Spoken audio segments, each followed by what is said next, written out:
Common stocks and uncommon profits. तो अब बिना देरी किए इस बुक समरी की हम शुरुआत करते हैं, साथ ही आपको इन्वेस्टिंग के मामले में कैपेबल बनाने का सफर भी शुरू करते हैं। Clues from the past. इस बुक समरी के पहले अध्याय में हम आपको कुछ हिस्टोरिकल इन्वेस्टमेंट के बारे में बताएंगे और ये भी शेयर करेंगे कि कैसे आप इन पुराने इन्वेस्टमेंट से सीख ले सकते हैं।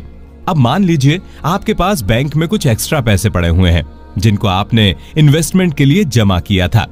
तो आपको ये देखकर लगता है कि इन पैसों को कहीं इन्वेस्ट करना चाहिए, तो आप इन पैसों से कॉमन स्टॉक्स खरीदने का फैसला करते हैं। आपके इस डिसीजन के पीछे अनेक कारण हो सकते हैं।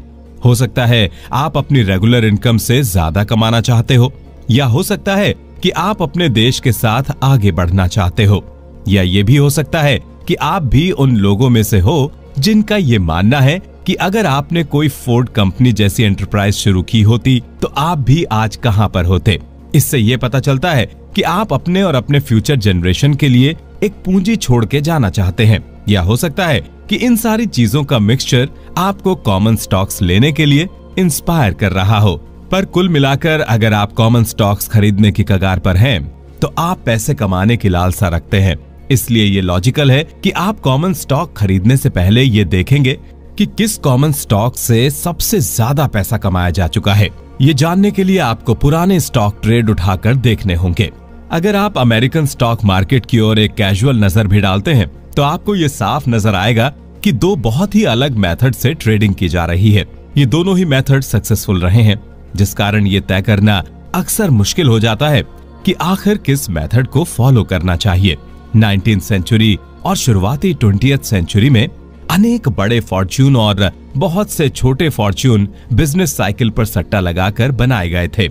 उस समय वही लोग कॉमन स्टॉक्स की दुनिया में सफल होते थे जिनके अच्छे फाइनेंशियल कनेक्शंस हुआ करते थे। इसके पीछे का कारण यह था कि इस समय की बैंकिंग कंडीशन बहुत ही नाजुक थी। आज की तरह उस समय भी अच्छी कंपनी ढूंढना उतना ही मुश्किल था जितना आज है। मार्केट में फ्लक्चुएशंस उस समय भी उतने ही होते थे जितने आज होते हैं।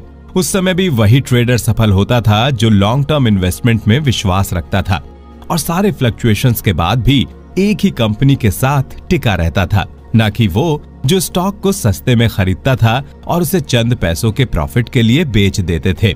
अगर आप ये चीज सुनकर चौंक उठे हैं तो चौंकिए मत। आज भी ऐसी बहुत सी कंपनीज हैं जो स्टॉक एक्सचेंज पर रजिस्टर्ड हैं और जिस पर आप इन्वेस्ट कर सकते हैं। पर ऐसी कुछ ही कंपनीज होंगी जिनका 25 से 50 साल पहले स्टॉक $10,000 पर होगा और आज की डेट में उनका स्टॉक $225,000 पर पहुंच गया होगा। कुल मिलाकर अगर कोई इन्वेस्टर उस समय ऐसी कंपनी में इन्वेस्ट करता तो वो अपने फ्यूचर जनरेशन के लिए एक वरदान देकर गया होता। अगर आप सोच रहे होंगे कि हाँ, जिन्होंने उस समय इन्वेस्ट किया आज उनके बच्चे उस चीज का लाभ उठा रहे हैं, लेकिन क्या आज भी ऐसी कंपनी है जिन पर हम इन्वेस्ट करके ऐसा कुछ अपनी आने वाली पीढ़ी के लिए कर सकते हैं? इस प्रश्न का जवाब इतना सीधा नहीं है। इसको समझने के लिए आपको स्टॉक मार्केट और स्टॉक्स पर डिटेल्ड अटेंशन देनी होगी। आपको ये जानकर खुशी होगी कि आज के युग में इन्वेस्टिंग की अपॉर्चुनिटीज न केवल अच्छी हैं बल्कि बेहतर भी हैं। इस चेंज का एक कारण आज का मैनेजमेंट सिनेरियो भी है।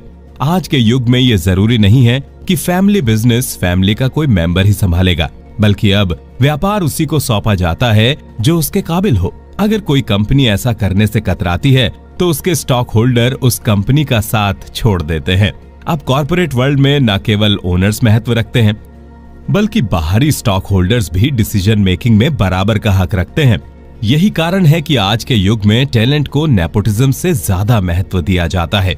इस चेंज के अलावा एक और बड़ा चेंज जो कॉर्पोरेट मैनेजमेंट में आया है वो है कॉर्पोरेट रिसर्च और इंजीनियरिंग लेबोरेटरी में बढ़ावा। ये सुनकर आपको लग रहा होगा कि इससे स्टॉक होल्डर का क्या फायदा। तो इस बुक के लेखक के अनुसार इस नई रिसर्च ग्रुप ने कॉर्पोरेट मैनेजमेंट के साथ जुड़कर इन्वेस्टर्स के लिए एक सोने की खदान खोल दी थी।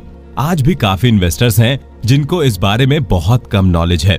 इस रिसर्च बेस्ड इंडस्ट्रियलाइजेशन की शुरुआत 1920 में हुई थी, पर इसने तेजी एडोल्फ हिटलर के मिलिट्री पर्पस के कारण पकड़ी थी। एक सर्वे के अनुसार सन 1953 में प्राइवेट कंपनीज $3.7 बिलियन खर्च करती थी और वहीं सन 1956 में यही इन्वेस्टमेंट बढ़कर $5.5 बिलियन पहुंच गया और सन 1959 तक ये इन्वेस्टमेंट 6.3 बिलियन डॉलर्स पहुंच गया था। इसके साथ ही अब कंपनीज के प्रॉफिट्स भी बढ़ने लगे थे, खासकर उन प्रोडक्ट से जो इस रिसर्च के बिना बन ही ना पाते। लेकिन रिसर्च वर्क के भी दो साइड्स थे। कई बार ऐसा होता था कि जिस प्रोडक्ट को बनाने में बहुत रिसर्च की गई या बहुत पैसा लगाया गया हो, और अगर वो फेल हो जाए तो कंपनी और शेयर होल्डर्स को भारी नुकसान का सामना करना पड़ता था। इस कारण स्टॉक होल्डर्स का कंपनी में इंटरफेरेंस जरूरी माना गया है, खासकर ये चेक करना कि प्रोडक्ट डेवलपमेंट की कॉस्ट ज्यादा तो नहीं जा रही है। रही बात ऐसी कंपनी ढूंढ पाने की जो फ्यूचर में चलकर बूम कर जाए, तो ये दोनों गुड लक और गुड सेंस की बात है। हो सकता है आपको कोई ऐसी कंपनी मिल जाए जो इस समय तो छोटी हो लेकिन बाद में चलकर काफी बड़ी होने में सफल हो जाए। लेकिन ऐसी कंपनी को ढूंढना उतना ही मुश्किल है जितना भूसे के ढेर में सुई ढूंढना, पर इस काम को आप आसान कर सकते हैं अच्छी एनालिसिस करके। एक अच्छी एनालिसिस वैसे ही काम करती है जैसे एक बड़ा मैग्नेट भूसे के ढेर में सुई को ढूंढने में काम करता है। ये एनालिसिस करने के लिए आपको पास्ट कंपनी का सहारा लेना जरूरी है। पास्ट हम लोग को और भी क्लू देता है कि कैसे अपनी रिसर्च ऑर्गेनाइज करनी है, कैसे इंटर रिलेटेड प्रोडक्ट लाइंस को मार्केट में इकोनॉमिकली वर्थवाइल बनानी है और कैसे उनके अंदर इंटरेस्ट जगाना है। इससे ये क्लियर होता है कि ऐसी कंपनी में इन्वेस्ट करें जो डे टू डे टास्क में ज्यादा सफल हो, ना कि उन कंपनीज पर जो फ्यूचर की प्लानिंग ही करती रह जाएं। तो इस अध्याय से ये मिसकंसेप्शन तो क्लियर हो जाता है कि ऐसी कंपनीज नहीं बची है जो आगे जाके बड़ी बन जाएं, बल्कि अब तो इन्वेस्टमेंट की और अपॉर्चुनिटीज अवेलेबल हैं। स्कटलबट मेथड का इस्तेमाल। इस बुक समरी के पिछले अध्याय में हमने जाना कि आखिर कैसे हम पास्ट इन्वेस्टमेंट पर रिसर्च करके आज भी अच्छे इन्वेस्टमेंट कर सकते हैं। इस अध्याय में हम इस पर चर्चा करेंगे कि कैसे स्कटलबट मेथड का इस्तेमाल करके हम अच्छे इन्वेस्टमेंट के तरीके ढूंढ सकते हैं।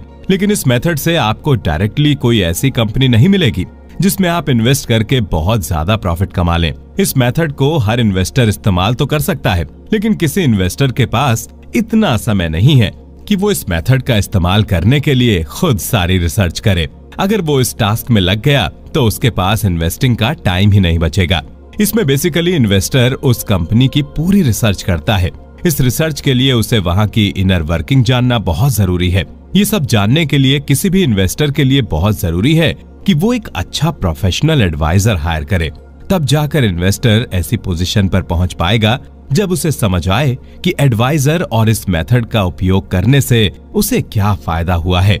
जब कोई भी इन्वेस्टर इस मेथड का इस्तेमाल करना सीख जाता है तो वो खुद भी हैरान हो जाता है कि उसके पास कितने मौके आते हैं अच्छे इन्वेस्टमेंट करने के, वो भी बस इसलिए क्योंकि उसके इन्वेस्टमेंट एडवाइजर ने पहले ही सारा होमवर्क कर रखा है, जिससे इन्वेस्टर को ज्यादा प्रॉफिटेबल कंपनी में इन्वेस्ट करने का ही मौका मिलता है। इस तरीके के अलावा इन्वेस्टर चाहे तो बिना किसी फाइनेंशियल एडवाइजर को हायर करके खुद भी ये काम कर सकता है। स्कटलबट मेथड इस्तेमाल करने के लिए इन्वेस्टर को सबसे पहले एक बिजनेस ग्रेप वाइन बनानी पड़ेगी। इसका मतलब यह है कि जिस भी बिजनेस में वो इन्वेस्ट करने की सोच रहा है उस बिजनेस की थॉरो रिसर्च करनी पड़ेगी, जिससे एक चार्ट पर उस बिजनेस की स्ट्रेंथ और वीकनेस का पता लगाया जा सके।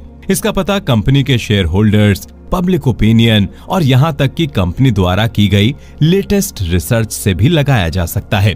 अगर आप तब भी श्योर फील नहीं करते तो आप जिस कंपनी में इन्वेस्ट करने जा रहे हैं आप उसमें और उस कंपनी जैसी 5 और बड़ी कंपनीज में जाकर उनसे 5 इंटेलिजेंट प्रश्न पूछें जो उनके स्ट्रेंथ और वीकनेस के इर्द गिर्द ही होंगे।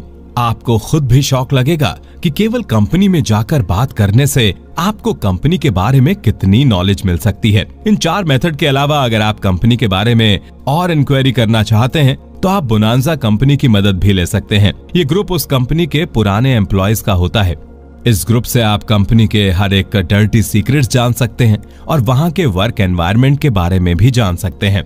लेकिन जरूरी नहीं है कि इस ग्रुप के द्वारा दी गई इन्फॉर्मेशन 100% करेक्ट हो सकता है वो लोग अपनी पुरानी कंपनी के खिलाफ बैड माउथिंग या अफवाह फैला रहे हों, जिस कारण आपको इनकी दी गई हर इन्फॉर्मेशन को डबल चेक और क्रॉस चेक दोनों करना पड़ता है, जो कि एक बहुत टीडियस टास्क साबित हो सकता है।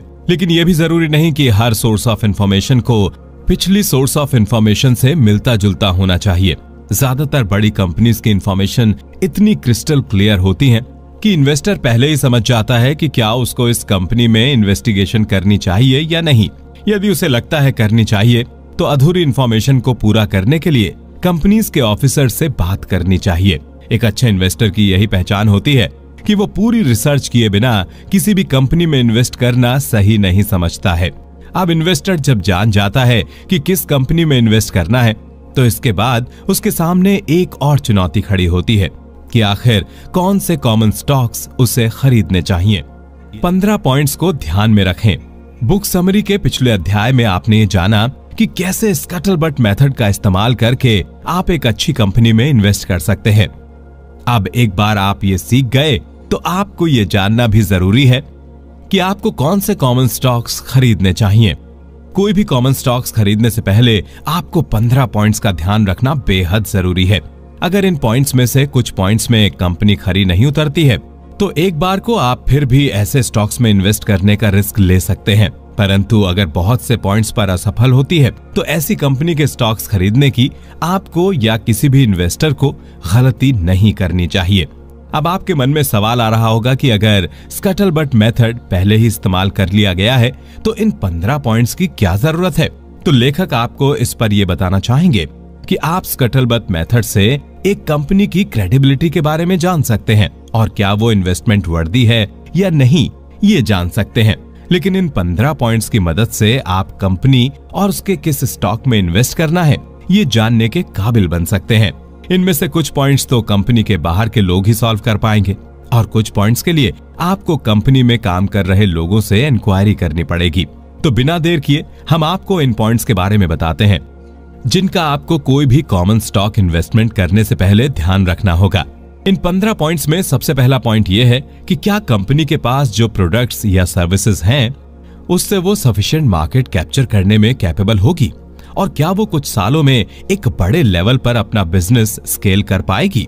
ये सवाल सबसे पहला इसलिए होना चाहिए क्योंकि एक बार में बड़ा प्रॉफिट कमाना किसी भी कंपनी के लिए बड़ी बात नहीं है, लेकिन उस सेल्स को मेंटेन करना और बढ़ाना ये बड़ी बात है। कुछ कंपनीज के साथ ये भी देखा गया है कि कुछ साल तो सेल्स हर साल बढ़ी, लेकिन एक पॉइंट पर आकर सेल्स स्टैग्नेट हो गई या रुक गई। इसका सबसे बड़ा एग्जाम्पल है रेडियो सेट मैन्युफैक्चरर्स, जिनको टेलीविजन के कमर्शियल डेवलपमेंट के बाद बहुत बड़ा झटका लगा था। ये इंडस्ट्री का नियम है, जो नई टेक्नोलॉजी मार्केट में जल्दी लाएगा वो उससे खूब प्रॉफिट कमाएगा। वहीं जो कंपनी पुरानी टेक्नोलॉजी पर रुकी रह जाएगी उनकी ग्रोथ रुक जाएगी। यही कारण था कि रेडियो की सेल्स जो एक समय में हर साल तेजी से बढ़ रही थी, पर अब उनकी सेल्स हर साल गिरती जा रही है। जो कंपनी ईयर टू ईयर मुनाफा शो कर पा रही है उसी में इन्वेस्ट करना फायदेमंद होता है, ना कि उन कंपनीज में जो फ्लूक या तुक्के से प्रॉफिट कमा लेती हैं। जो कंपनी दसियों सालों से प्रॉफिटेबल रही हैं, वो दोनों लकी और काबिल हैं। कुछ कंपनी काबिल हैं इसलिए फॉर्चुनेट हैं और कुछ कंपनी फॉर्चुनेट हैं इसलिए काबिल हैं। दोनों में से जो कंपनी काबिल है वो हमेशा फॉर्चुनेट कंपनी से लॉन्ग रन में आगे निकल जाती है। लेकिन दोनों ही टाइप की कंपनी में मैनेजमेंट का रोल सबसे बड़ा होता है। अगर मैनेजमेंट अच्छा है तो एक फॉर्चुनेट कंपनी जो काबिल ना भी हो वो भी बदलते समय के साथ काबिल बन जाती है। दूसरा पॉइंट जिसका एक इन्वेस्टर को ख्याल रखना चाहिए वो है, क्या मैनेजमेंट के अंदर नए प्रोडक्ट्स या प्रोसेसेस बनाने और कंटिन्यू रखने का डिटर्मिनेशन बाकी है या नहीं। ये सवाल तब करें जब खासकर उनके करंट प्रोडक्ट लाइन अपनी फुल पोटेंशियल पर पहुंच चुकी है। ऐसी कंपनीज जो एक ही प्रोडक्ट या प्रोडक्ट लाइन पर पूरे तरीके से डिपेंडेंट हो जाती हैं, वो अक्सर लॉन्ग रन में प्रॉब्लम्स फेस करती हैं। ऐसी कंपनीज के मैनेजमेंट को लगता है कि जब उनका एक प्रोडक्ट सफल हो चुका है तो उसी को बस इम्प्रूव करके पब्लिक को बेचते रहना चाहिए। लेकिन ऐसे ही मैनेजमेंट के कारण कंपनी डूब जाती है, क्योंकि ये कंपनी रिसर्च और डेवलपमेंट में उतना खर्च नहीं कर रही होती जितना जरूरी है। तो इन्वेस्टर को कोई भी स्टॉक खरीदने से पहले ये जान लेना बहुत जरूरी है कि क्या वो जिस कंपनी में इन्वेस्ट कर रहा है उस कंपनी के अंदर कुछ नया बनाने का जुनून बाकी भी है या फिर वो जहां पहुंच गए हैं उससे संतुष्ट हो चुके हैं। जो कंपनी जहां पर है अगर वहां पर वो संतुष्ट है तो ऐसी कंपनी बिल्कुल भी इन्वेस्टर के लिए फायदेमंद साबित नहीं होगी। इस दूसरे पॉइंट के अलावा तीसरा पॉइंट जिसका हर इन्वेस्टर को ध्यान रखना चाहिए वो है कि कंपनी के साइज के हिसाब से उनके R&D एफर्ट्स कितने इफेक्टिव हैं। इस तीसरे पॉइंट पर ध्यान देना जरूरी इसलिए हो जाता है क्योंकि इससे साफ पता चल जाता है कि कंपनी रिसर्च एंड डेवलपमेंट में इन्वेस्ट करने के बाद प्रॉफिटेबल है भी या नहीं। ऐसी बहुत सी पब्लिक कंपनीज हैं जो R&D में तो बहुत पैसा लगा देती हैं, पर उससे उन्हें उतना फायदा होता नहीं है। तो ये देखना बहुत जरूरी है कि क्या कंपनी के मैनेजमेंट को अपनी कैपेबिलिटी पता है और क्या इन्वेस्टमेंट करते वक्त उनके पैर जमीन पर रहते हैं। जितनी लंबी चादर उतने ही पैर फैलाने चाहिए। ये कहावत रिसर्च की दुनिया में बिल्कुल फिट बैठती है।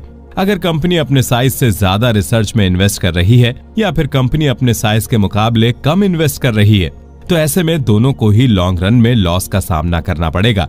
किसी भी कंपनी का नया प्रोडक्ट तब ही सक्सेसफुल माना जाता है जब वो अपनी रिसर्च की कॉस्ट भी रिकवर कर पाए और प्रॉफिट भी कमा सके। जो भी कंपनी ऐसे प्रोडक्ट्स बनाने में सफल है, वो लॉन्ग टर्म में भी सेम मैनेजमेंट में उतनी ही सफल रहेगी।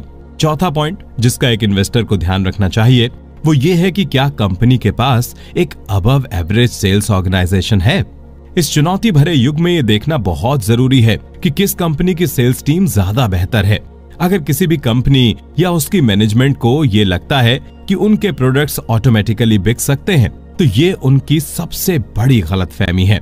हर कंपनी को एक अच्छी सेल्स टीम की जरूरत होती है जो लोगों को उनके प्रोडक्ट्स या सर्विसेज के बारे में ठीक से बता पाए, जिससे उनकी कंपनी और उनके ग्राहकों के बीच एक बॉन्डिंग बनना पॉसिबल हो। इसी कारण इस किताब के लेखक का कहना है कि हर सक्सेसफुल कंपनी अपनी सेल्स टीम पर विशेष ध्यान देती है, क्योंकि लॉन्ग टर्म ग्रोथ के लिए एक स्ट्रॉन्ग सेल्स आर्म जरूरी है। पांचवा पॉइंट जिसका एक इन्वेस्टर को ध्यान रखना चाहिए वो ये है कि क्या उनका प्रॉफिट मार्जिन मतलब भर का है या नहीं। ये पॉइंट तो कोई भी व्यक्ति जिसकी मैथमेटिकल एनालिसिस स्ट्रॉन्ग है वो समझ जाएगा कि बिजनेस में प्रॉफिट तभी है जब सेल्स अच्छी है, और अगर सेल्स अच्छी है तो प्रोडक्ट में प्रॉफिट मार्जिन भी अच्छा होना चाहिए। जो कंपनी शुरुआत में लो प्रॉफिट मार्जिन पर बेचती है वो भी कुछ समय बाद अपने प्रोडक्ट का प्राइस बढ़ाकर अपने प्रॉफिट मार्जिन बढ़ा लेती है। वहीं जो कंपनीज अपने प्रॉफिट मार्जिन स्केल के अकॉर्डिंग नहीं बढ़ाती हैं, वो इवेंचुअली प्रॉफिटेबल नहीं रहती हैं। इसके पीछे का कारण बहुत सिंपल है। जैसे कंपनी बड़ी होगी वैसे ही उसकी कॉस्ट ऑफ रनिंग भी बढ़ती जाएगी। इसलिए लेखक के हिसाब से एक इन्वेस्टर को कभी भी ऐसी कंपनी में इन्वेस्ट नहीं करना चाहिए जो मार्जिनल प्रॉफिट पर वर्क करती हो।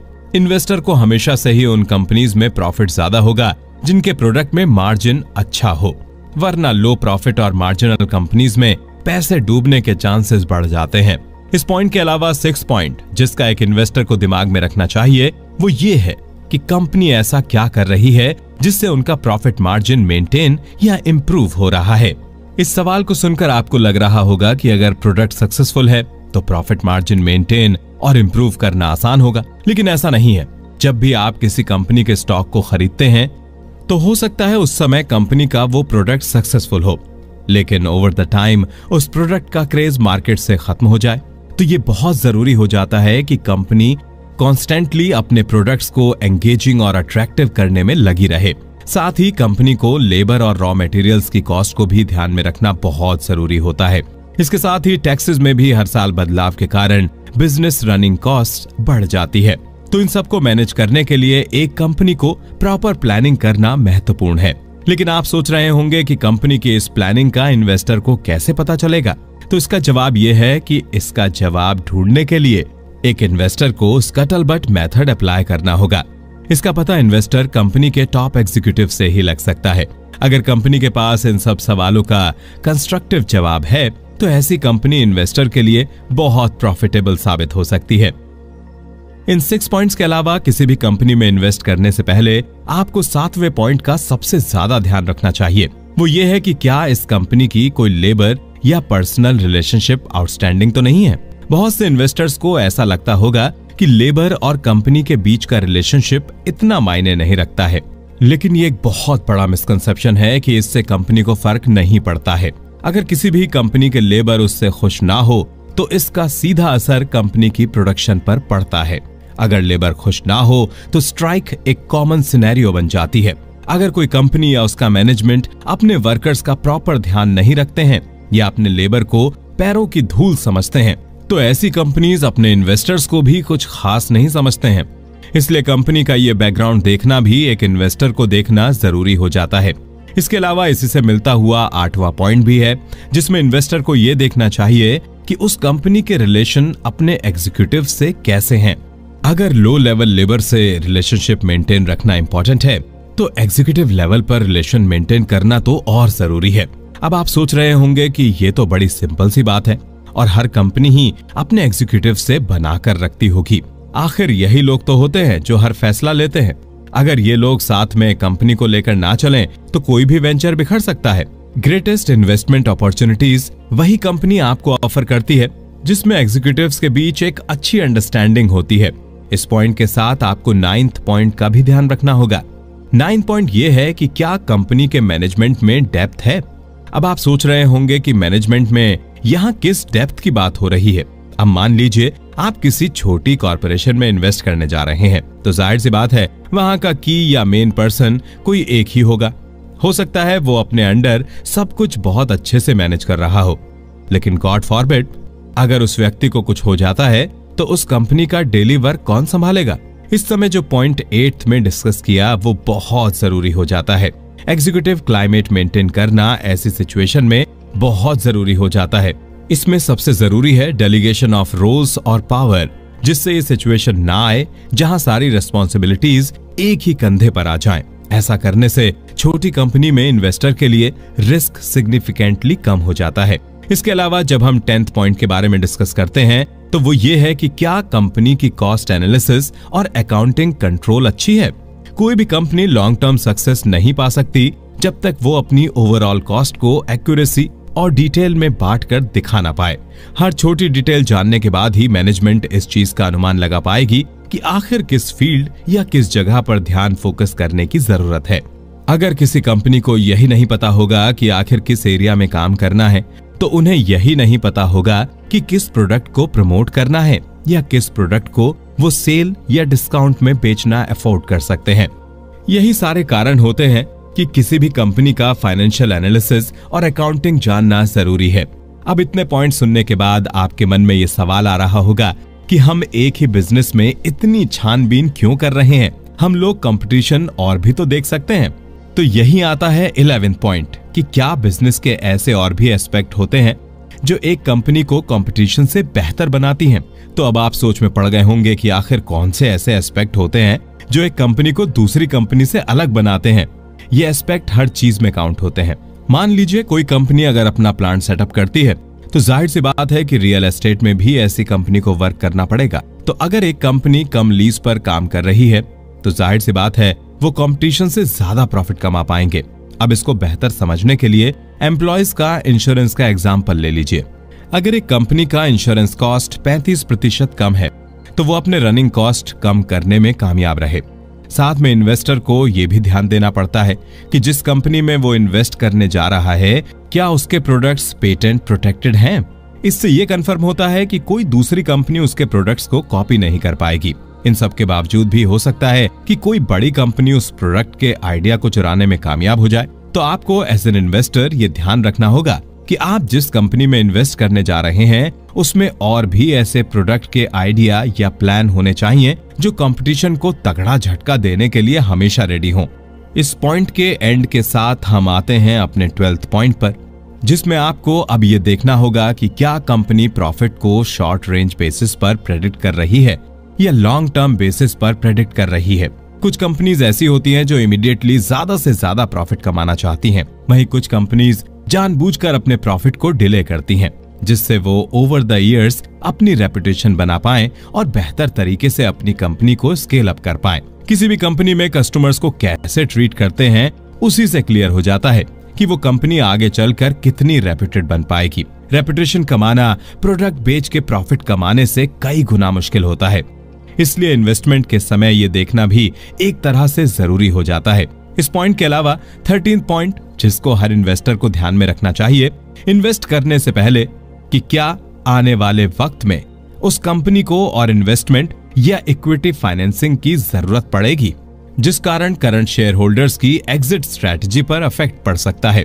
ये कोई भी अन्य व्यक्ति आपको नहीं बताएगा, ये आपको खुद अपनी बुद्धि से सोचना पड़ेगा कि जिस कंपनी में आपने एज एन इन्वेस्टर इन्वेस्ट करने का मन बनाया है क्या वो ऐसी पोजीशन में आ चुकी है कि उसे और इन्वेस्टमेंट की जरूरत नहीं है। अगर नहीं तो आपको ये ध्यान रखना होगा कि जब फ्यूचर में और इन्वेस्टमेंट होंगे या इक्विटी फाइनेंसिंग करेंगे तो जाहिर सी बात है उससे आपके शेयर पर भी असर पड़ेगा। तो किसी भी इन्वेस्टर को ऐसी ही कंपनी में इन्वेस्ट करना चाहिए जिसका क्लियर प्लान हो फ्यूचर इन्वेस्टमेंट्स और इक्विटी डाइल्यूशन के ऊपर, जिससे आपको अपनी इन्वेस्टमेंट पर बाद में पछताना ना पड़े। इस पॉइंट के बाद बढ़ते हैं हम 14 पॉइंट पर, जो ये है कि क्या मैनेजमेंट अपने इन्वेस्टर से अपने अफेयर्स के बारे में फ्रीली बात करता है, खासकर तब जब ट्रबल्स और डिसअपॉइंटमेंट्स का उस कंपनी को सामना करना पड़ता है। ये बिजनेस का नियम है कि सबसे अच्छी चलने वाली कंपनीज भी डिफिकल्टीज फेस करती हैं। अगर कोई कंपनी लगातार नए प्रोडक्ट्स बना रही है तो जाहिर सी बात है कि उसे कुछ ना कुछ फेलियर्स का सामना भी करना पड़ेगा, और ये फेलियर्स अक्सर कॉस्टली भी साबित होते हैं। फेलियर नहीं हुए तो हो सकता है कभी आपको डिले का सामना करना पड़े। ऐसे एक्सपेंसेस आपको एज एन इन्वेस्टर एक्सेप्ट करने का जिगरा रखना होगा, नहीं तो आप एक अच्छे इन्वेस्टर कभी नहीं बन पाएंगे। साथ ही आपको यह भी देखना होगा कि क्या कंपनी अपने इन्वेस्टर्स के साथ ट्रांसपेरेंट है या फिर आपको एक फर्जी रोजी इमेज दिखाकर बेवकूफ बनाने की कोशिश कर रही है। इसी से पता चल जाता है कि कंपनी का मैनेजमेंट कितना ट्रूथफुल है। हर इन्वेस्टर को हमेशा उसी कंपनी में इन्वेस्ट करना चाहिए जो अपनी पोजीशन के बारे में अपफ्रंट हो, ना कि वो जो हर बुरी खबर छिपाने में लगी रहे। इसी के साथ हम अपने आखिरी और 15वें पॉइंट पर पहुंच जाते हैं। इस पॉइंट में आपको यह ध्यान रखना होगा कि क्या कंपनी की मैनेजमेंट की इंटीग्रिटी अनक्वेश्चनेबल है। अब आप सोच रहे होंगे कि मैनेजमेंट की इंटीग्रिटी क्यों जरूरी है, तो उसका कारण यह है कि शेयर होल्डर तो कंपनी के मेन एसेट से दूर है, लेकिन फेस ऑफ द कंपनी तो मैनेजमेंट ही उभर के सामने आता है। लेकिन वहीं अगर मैनेजमेंट की ही इंटीग्रिटी पर जनता सवाल उठाने लगे तो कहीं ना कहीं कंपनी की इंटीग्रिटी पर भी सवाल उठने लगते हैं। तो ऐसी सिचुएशन में आपको ऐसी कंपनी को हर हाल में अवॉइड करने की कोशिश करनी चाहिए, क्योंकि अगर उनकी इंटीग्रिटी पर फ्यूचर में चलकर सवाल उठना शुरू हो जाते हैं तो उससे कंपनी को हैवी लॉस का सामना करना पड़ सकता है। तो ये तो 15 पॉइंट्स हो गए जिनको आपको विशेष ध्यान रखना चाहिए किसी भी कंपनी के कॉमन स्टॉक्स खरीदने से पहले। बुक समरी के इस अध्याय में हम आपको बताएंगे एक कॉमन डिलाइमा जो हर नया इन्वेस्टर फेस करता है। वो ये है कि उसे कैसे हर इन्वेस्टमेंट करने से पहले प्रोडक्ट और मार्केट को समझना बहुत जरूरी है। जैसे जो व्यक्ति जिस जगह रह रहा है उसे अपने एरिया में चल रही कंपनीज के बारे में ज्यादा नॉलेज होगी। फॉर एग्जाम्पल, जो व्यक्ति कार फैक्ट्री के पास रहता है वो ऑटोमेटिव कंपनी में इन्वेस्ट करने में ज्यादा कॉन्फिडेंट फील करेगा, क्योंकि उसको पता है कि उस कंपनी में उसे क्या देखना है और उसे उस कंपनी से क्या क्या उम्मीदें हैं। वहीं अगर कोई गांव या रूरल साइड का व्यक्ति है तो उसके पास इतने अवसर नहीं है जितने एक अर्बन या शहरी व्यक्ति के पास है। ये गैप इसलिए है क्योंकि जो व्यक्ति सेंटर के ज्यादा करीब है उसी के पास एक लॉन्ग टर्म कंपनी ढूंढने के चांसेस ज्यादा हैं। तो अब आप सोच रहे होंगे कि नॉलेज नहीं है तो क्या हुआ, हम एक एक्सपर्ट को हायर कर लेंगे जो हमको गाइड कर सके कि हम किस कंपनी में इन्वेस्ट कर सकते हैं। अगर आप ऐसी सोच रखे हुए इन्वेस्टमेंट करने उतर रहे हैं तो ये आपकी बहुत बड़ी भूल है। अगर आप बिना स्टडी किए इन्वेस्टमेंट करने जाएंगे तो आपका लोग फायदा उठा लेंगे।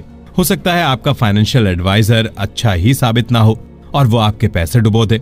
इसी कारण से अपने इन्वेस्टमेंट को लेकर बेसिक प्रिंसिपल्स तो बिल्कुल क्लियर होने चाहिए। यदि आप इतना करने के कैपेबल नहीं हैं, तो बेहतर यही होगा आप इस कॉम्पिटिटिव फील्ड में एकदम से ना उतरें। कुल मिला के सबसे जरूरी यह है कि किसी इन्वेस्टर को इन्वेस्ट करने से पहले कंपनी की फील्ड के बारे में मतलब भर की जानकारी होनी चाहिए। साथ ही अगर इन्वेस्टर का उस जैसी कंपनी में अगर पास्ट एक्सपीरियंस है तो उससे एक इन्वेस्टर को कंपनी के बारे में बेहतर आइडिया लग पाता है। इसका कारण यह है कि आज की तारीख में हर इन्वेस्टमेंट एडवाइजर ये तो कह देता है कि उसको हर फील्ड की पूरी इन्फॉर्मेशन है, लेकिन अब रोज के हिसाब से स्टॉक की दुनिया में इतनी सारी कंपनीज एंटर कर रही हैं कि हर कंपनी का ट्रैक रखना बहुत मुश्किल साबित हो रहा है। इस कारण से फाइनेंशियल एडवाइजर अब इनकम्पिटेंट होते जा रहे हैं। ये जानने के लिए कि सबसे अच्छा फाइनेंशियल एडवाइजर कौन है, उसके लिए एक इन्वेस्टर को एडवाइजर की पास्ट इन्वेस्टमेंट्स को कंसिडरेशन में लेना होगा। जैसे एक अच्छे डॉक्टर को उसके सक्सेसफुल ऑपरेशंस देखते हुए चुना जाता है, वैसे ही इन्वेस्टमेंट फील्ड में भी ये फाइनेंशियल एडवाइजर्स के ऊपर लागू होता है। लेकिन इसमें किसी एडवाइजर की सफलता को समझना इतना आसान नहीं है। आपको हर एक चीज को कंसिडर करना पड़ेगा कि आखिर उनके प्रीवियस क्लाइंट ने किस टाइम पर इन्वेस्ट किया था। साथ में आपको ये भी कंसिडर करना पड़ेगा कि आपका एडवाइजर किस टाइप के स्टॉक्स के साथ सफल रहा है, जिसको ध्यान में रखकर आपको उसी टाइप की कंपनीज में इन्वेस्ट करना चाहिए। साथ में एक इन्वेस्टर और फाइनेंशियल एडवाइजर के बीच एक अच्छी कंपैटिबिलिटी होना बहुत जरूरी है, जिससे दोनों का फील्ड ऑफ इंटरेस्ट भी सेम हो। इस कंपैटिबिलिटी से फ्यूचर कॉन्फ्लिक्ट्स को प्रिवेंट किया जा सकता है। एक बार जब आपने अपना फाइनेंशियल एडवाइजर सेलेक्ट कर लिया, उसके बाद आपको ये चूज करना होगा कि आप किस टाइप की कंपनी में इन्वेस्ट करना चाहते हैं। अब आप सोच रहे होंगे जो भी कंपनी ज्यादा प्रॉफिट देगी या जो ज्यादा स्टेबल होगी उसी में इन्वेस्ट करेंगे। तो इस सोच के साथ देखा जाए तो आपके लिए दो टाइप की कंपनीज के ऑप्शन खुल जाते हैं। पहला टाइप जो लॉन्ग टर्म में प्रॉफिट दे सकती हैं और स्टेबल कंपनीज में गिनी जाती हैं। ये जनरली बड़ी कंपनीज होती हैं जिनको इंस्टीट्यूशनल स्टॉक्स भी कहा जाता है। इसके अंदर इंश्योरेंस कंपनीज, प्रोफेशनल ट्रस्टीज और ऐसी ही बड़ी ऑर्गेनाइजेशंस गिनी जाती हैं। अगर आप ऐसी कंपनीज में इन्वेस्ट करते हैं तो आप एक लेस रिस्की इन्वेस्टमेंट कर रहे हैं। अगर कंपनी को कभी फ्यूचर में लॉस भी होता है तो आप ज्यादा पैसे नहीं गंवाएंगे। वहीं अगर प्रॉफिट भी होता है तो वो लॉन्ग टर्म में ही होगा। ये ऐसी कंपनीज हैं जहां आप अपने पैसे को इन्वेस्ट करके चैन की नींद सो सकते हैं। वहीं अगर आप किसी रिलेटिवली यंग कंपनी में इन्वेस्ट करते हैं तो आप एक हाई रिस्क इन्वेस्टमेंट करने की सोच रहे हैं। इस टाइप का इन्वेस्टमेंट दो धारी तलवार की तरह है। या तो इससे आपको लॉन्ग टर्म में 1000 गुना प्रॉफिट होगा, लेकिन वहीं अगर आपका ये इन्वेस्टमेंट चूक गया या गलत साबित हुआ तो ये इन्वेस्टमेंट आपकी इन्वेस्टमेंट लाइफ की सबसे महंगी मिस्टेक भी साबित हो सकता है। ऐसी कंपनीज में अक्सर वही इन्वेस्ट करते हैं जो रिस्क टेकर्स होते हैं और जो ये चाहते हैं कि वो नेक्स्ट बड़ी कंपनी के साथ एक यंग स्टेज पर जुड़ जाएं। कंपनी के टाइप चूज करने के बाद आपको फिर ये एनालिसिस करना होगा कि आप किस तरह के इन्वेस्टर हैं। क्या आप एक बड़े इन्वेस्टर हैं जो मिलियंस ऑफ डॉलर इन्वेस्ट कर सकते हैं, या आप एक छोटे इन्वेस्टर हैं जो स्टॉक्स में इन्वेस्ट सिर्फ कुछ एक्स्ट्रा कमाई के लिए कर रहे हैं। आप में से ज्यादातर लोग जो इस बुक समरी को सुन रहे हैं वो एक छोटे लेवल से स्टार्ट करके बड़े लेवल पर पहुंचने की उम्मीद करने में से एक हैं। तो एक छोटे इन्वेस्टर को हमेशा कुछ दिक्कतों का सामना करना पड़ता है, जैसे कि क्या उसके ऐसे सर्कमस्टेंसेस हैं कि जब सही समय है तब वो इन्वेस्ट कर पाए, या फिर वो बड़ा रिस्क लेकर नई कंपनी के स्टॉक्स में पैसा लगा सकता है। तो इन सब का सामना करने के लिए एक छोटे इन्वेस्टर को हर इन्वेस्टमेंट करने से पहले 10 बार विचार करना चाहिए। वहीं अगर उसने हर कंपनी सही चुनी और उसकी किस्मत भी सही रही तो एक छोटे इन्वेस्टर को मीडियम लेवल के इन्वेस्टर के लेवल में पहुंचने में समय नहीं लगता है। अब आप सोचेंगे कि मैंने इसमें किस्मत का जिक्र क्यों किया। आप चाहे कितनी भी अच्छी कंपनी सेलेक्ट कर लें या फिर आप कितनी भी अच्छी इन्वेस्टमेंट कर लें, लेकिन अगर इन्वेस्टमेंट की दुनिया में आपकी टाइमिंग और किस्मत ने साथ नहीं दिया तो आप इस फील्ड में कभी भी आगे नहीं बढ़ सकते हैं। इसके अलावा चाहे इन्वेस्टर छोटा हो या बड़ा हो, अगर वो ये चाहता है कि कुछ सालों में उसकी इनकम बढ़ जाए तो उसको ये चीज ध्यान में रखनी चाहिए कि इन 35 सालों में ऐसी बहुत सी स्टडीज और रिसर्च में ये पाया गया है कि जो कॉमन स्टॉक्स हाई यील्ड पर खरीदे जाते हैं या जो लो यील्ड डिविडेंड पर भी खरीदे जाते हैं, उन दोनों की ही ग्रोथ कंसंट्रेटेड है। ये दोनों स्टॉक 5 से 10 साल के बाद ही सिग्निफिकेंट रिटर्न देने के कैपेबल होते हैं। इससे ये क्लियर होता है कि ग्रोथ स्टॉक्स न केवल यील्ड में इंक्रीज करते हैं, साथ ही वो ओरिजिनल इन्वेस्टमेंट से ज्यादा डिविडेंड रिटर्न प्रोवाइड करते हैं। आसान भाषा में कहा जाए तो ग्रोथ स्टॉक्स अपने इन्वेस्टर्स को एक अच्छा रिटर्न देता है और साथ ही उनका सेलिंग प्राइस भी बढ़ जाता है। तो आशा है कि बुक समरी के इस अध्याय से आपको क्लियर हो गया होगा कि आपको किस टाइप के फाइनेंशियल एडवाइजर को चुनना चाहिए, किस टाइप की कंपनीज में इन्वेस्ट करना चाहिए और साथ ही आपको किस टाइप के स्टॉक खरीदने चाहिए। स्टॉक्स कब खरीदें? इस बुक समरी के पिछले चैप्टर्स में आपने स्टॉक्स और कंपनीज के बारे में जाना कि आपको किस टाइप में इन्वेस्ट करना चाहिए। अब इस अध्याय में हम बात करेंगे कि आखिर आपको स्टॉक्स कब खरीदने चाहिए। अब आप सोच रहे होंगे कि क्या समय भी मैटर करता है? अगर हमारा स्टॉक इन्वेस्टमेंट सही है तो वो प्रॉफिट ही देगा। इससे थोड़ी ना फर्क पड़ेगा कि आज हम इन्वेस्ट करते हैं या कल इन्वेस्ट करते हैं। अगर एक इन्वेस्टर को एक अच्छा स्टॉक मिल गया है तो वो कल या आज की क्यों सोचेगा, वो तो तुरंत स्टॉक खरीद लेगा। क्यों? तो इसका जवाब इतना सीधा नहीं है। इन्वेस्टमेंट अक्सर इन्वेस्टर के ऑब्जेक्टिव पर डिपेंड करता है, साथ ही उसके टेम्परामेंट के ऊपर भी। अब चलिए स्टॉक मार्केट से रिलेटेड ही एक एग्जाम्पल इस बुक के लेखक आपको बताना चाहेंगे। सन 1929 में ऐसी कई एंटरप्राइजेस अमेरिका में थीं जो अगर सब कुछ सही रहता तो 25 साल में इन्वेस्टर्स को मोटा प्रॉफिट देने के काबिल थीं। लेकिन कुछ साल बाद जब मॉडर्न फाइनेंशियल हिस्ट्री में सबसे बड़ा स्टॉक मार्केट क्रैश हुआ तो उससे सारे कैलकुलेशन पूरी तरह से बिखर गए थे। उस समय स्टॉक मार्केट की हालत इतनी खराब हो गई थी कि बहुत सी पब्लिक कंपनीज डूब गई थीं और साथ ही काफी इन्वेस्टर्स बर्बाद हो गए थे। इसी कारण किसी भी कंपनी में इन्वेस्ट करने से पहले आपको दुनिया भर की स्थिति को भी ध्यान में रखना चाहिए। जो भी लॉन्ग टर्म इन्वेस्टर होता है वो ऐसी चीजों को हमेशा ही दिमाग में रखता है। तो अब आप सोच रहे होंगे इसके अलावा और क्या ऐसे कर सकते हैं कि स्टॉक खरीदने की टाइमिंग बिल्कुल परफेक्ट हो। तो इसके लिए इन्वेस्टर को एक कन्वेंशनल मेथड को फॉलो करना पड़ता है। इस मेथड में इन्वेस्टर को बड़े इकोनॉमिक डेटा की स्टडी करनी पड़ती है। इस इकोनॉमिक डेटा की मदद से ही एक इन्वेस्टर ये अनुमान लगा सकता है कि एक कंपनी का शॉर्ट टर्म और मिड टर्म बिजनेस गोल क्या होगा। जो और भी सोफिस्टिकेटेड या एक्सपीरियंस्ड इन्वेस्टर होंगे वो इसकी मदद से फ्यूचर में कंपनी के बारे में ओपिनियन बनाने के भी काबिल हो जाएंगे। अगर इन्वेस्टर की इस फोरकास्ट में कोई भी कमी या शंका सामने नहीं आती है तो एक इन्वेस्टर के लिए ये सही समय होगा ऐसी कंपनी का स्टॉक खरीदने के लिए। लेकिन वहीं अगर कोई शंका या काले बादल बनते दिखाई दें तो इन्वेस्टर की भलाई इसी में होगी कि वो ऐसी कंपनी के स्टॉक्स में अपना पैसा ना इन्वेस्ट करे। आपको ये सुनने में तो ये काम या मेथड बहुत आसान लग रहा होगा और आप में से कुछ तो ये भी सोच रहे होंगे कि जब ऐसा मेथड पहले से अवेलेबल है तो लोग अपना पैसा स्टॉक मार्केट में कैसे हार जाते हैं। तो इस बुक समरी के द्वारा मैं आपको लेखक के द्वारा कही गई एक बात बताना चाहूंगा। लेखक का इस मेथड के लिए साफ मानना यह है कि ये मेथड सिर्फ थ्योरी में सक्सेसफुल है पर असल जिंदगी या इन्वेस्टमेंट की प्रैक्टिस में पूरी तरह से अनरीजनेबल है। इसका कारण यह है कि आज के ह्यूमन नॉलेज के करंट स्टेट में सभी अपनी अपनी फोरकास्ट और प्रेडिक्शन करने की कोशिश करते हैं जिसमें सही होने के चांसेस बहुत कम होते हैं। कुछ लोग इन प्रेडिक्शंस के लिए टेक्नोलॉजी का सहारा लेते हैं लेकिन फिर भी किसी का भी अनुमान 100% सही नहीं होता है।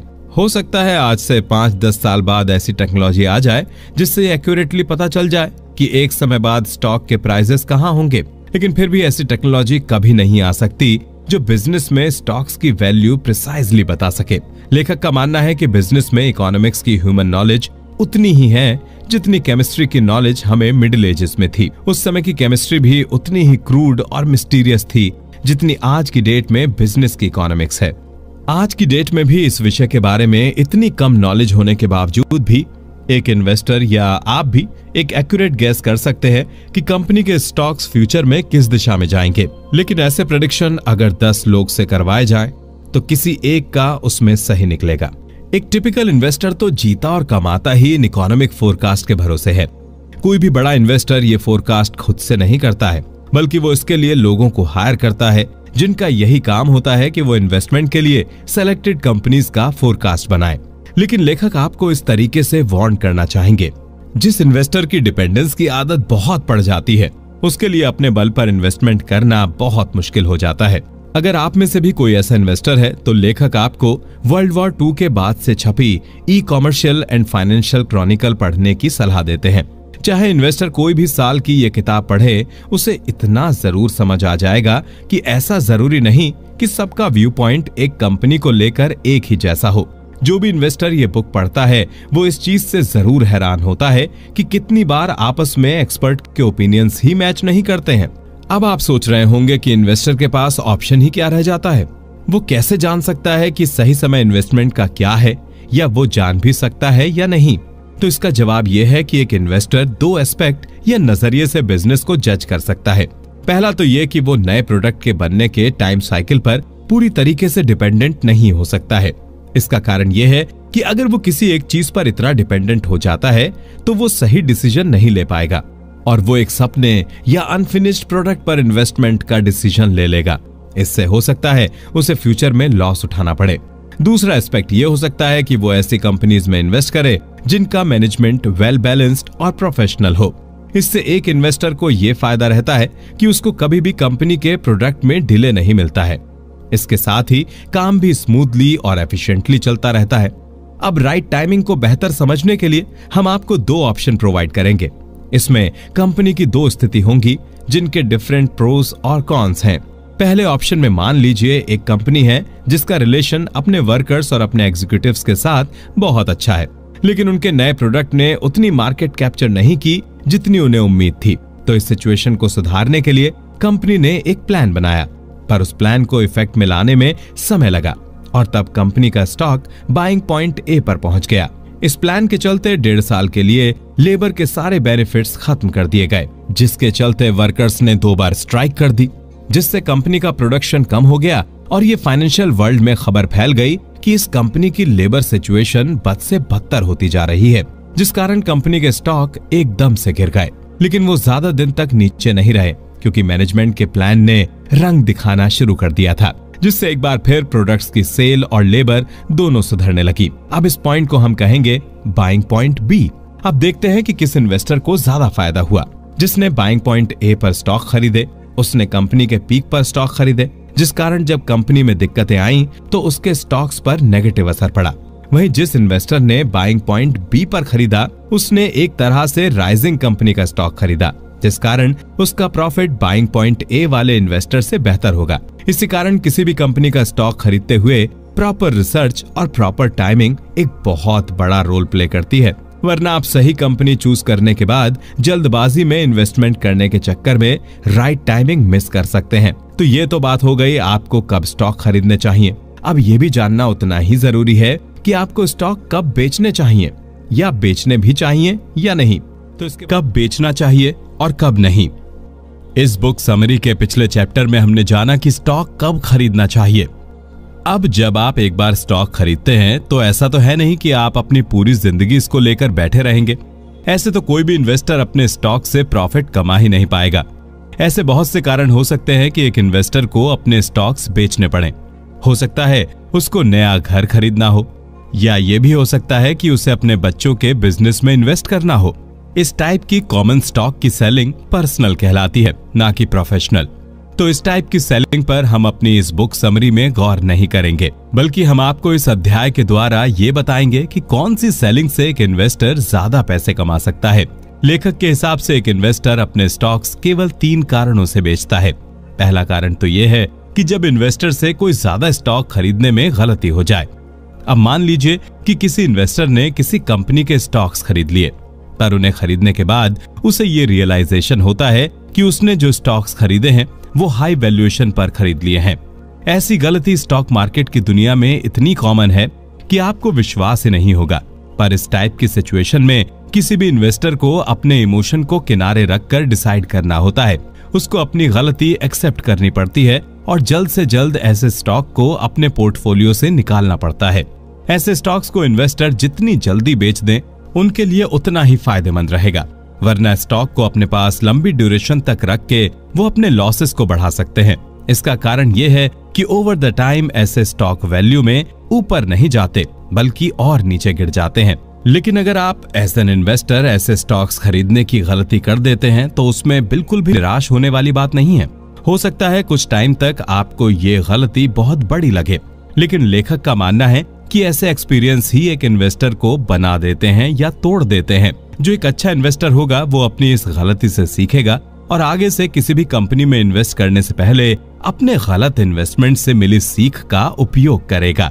इस रीजन के अलावा दूसरे रीजन जिसके चलते लोग अपने स्टॉक्स बेचते हैं वो है कि कंपनी की सेल्स ओवर द टाइम बदलती रहती है।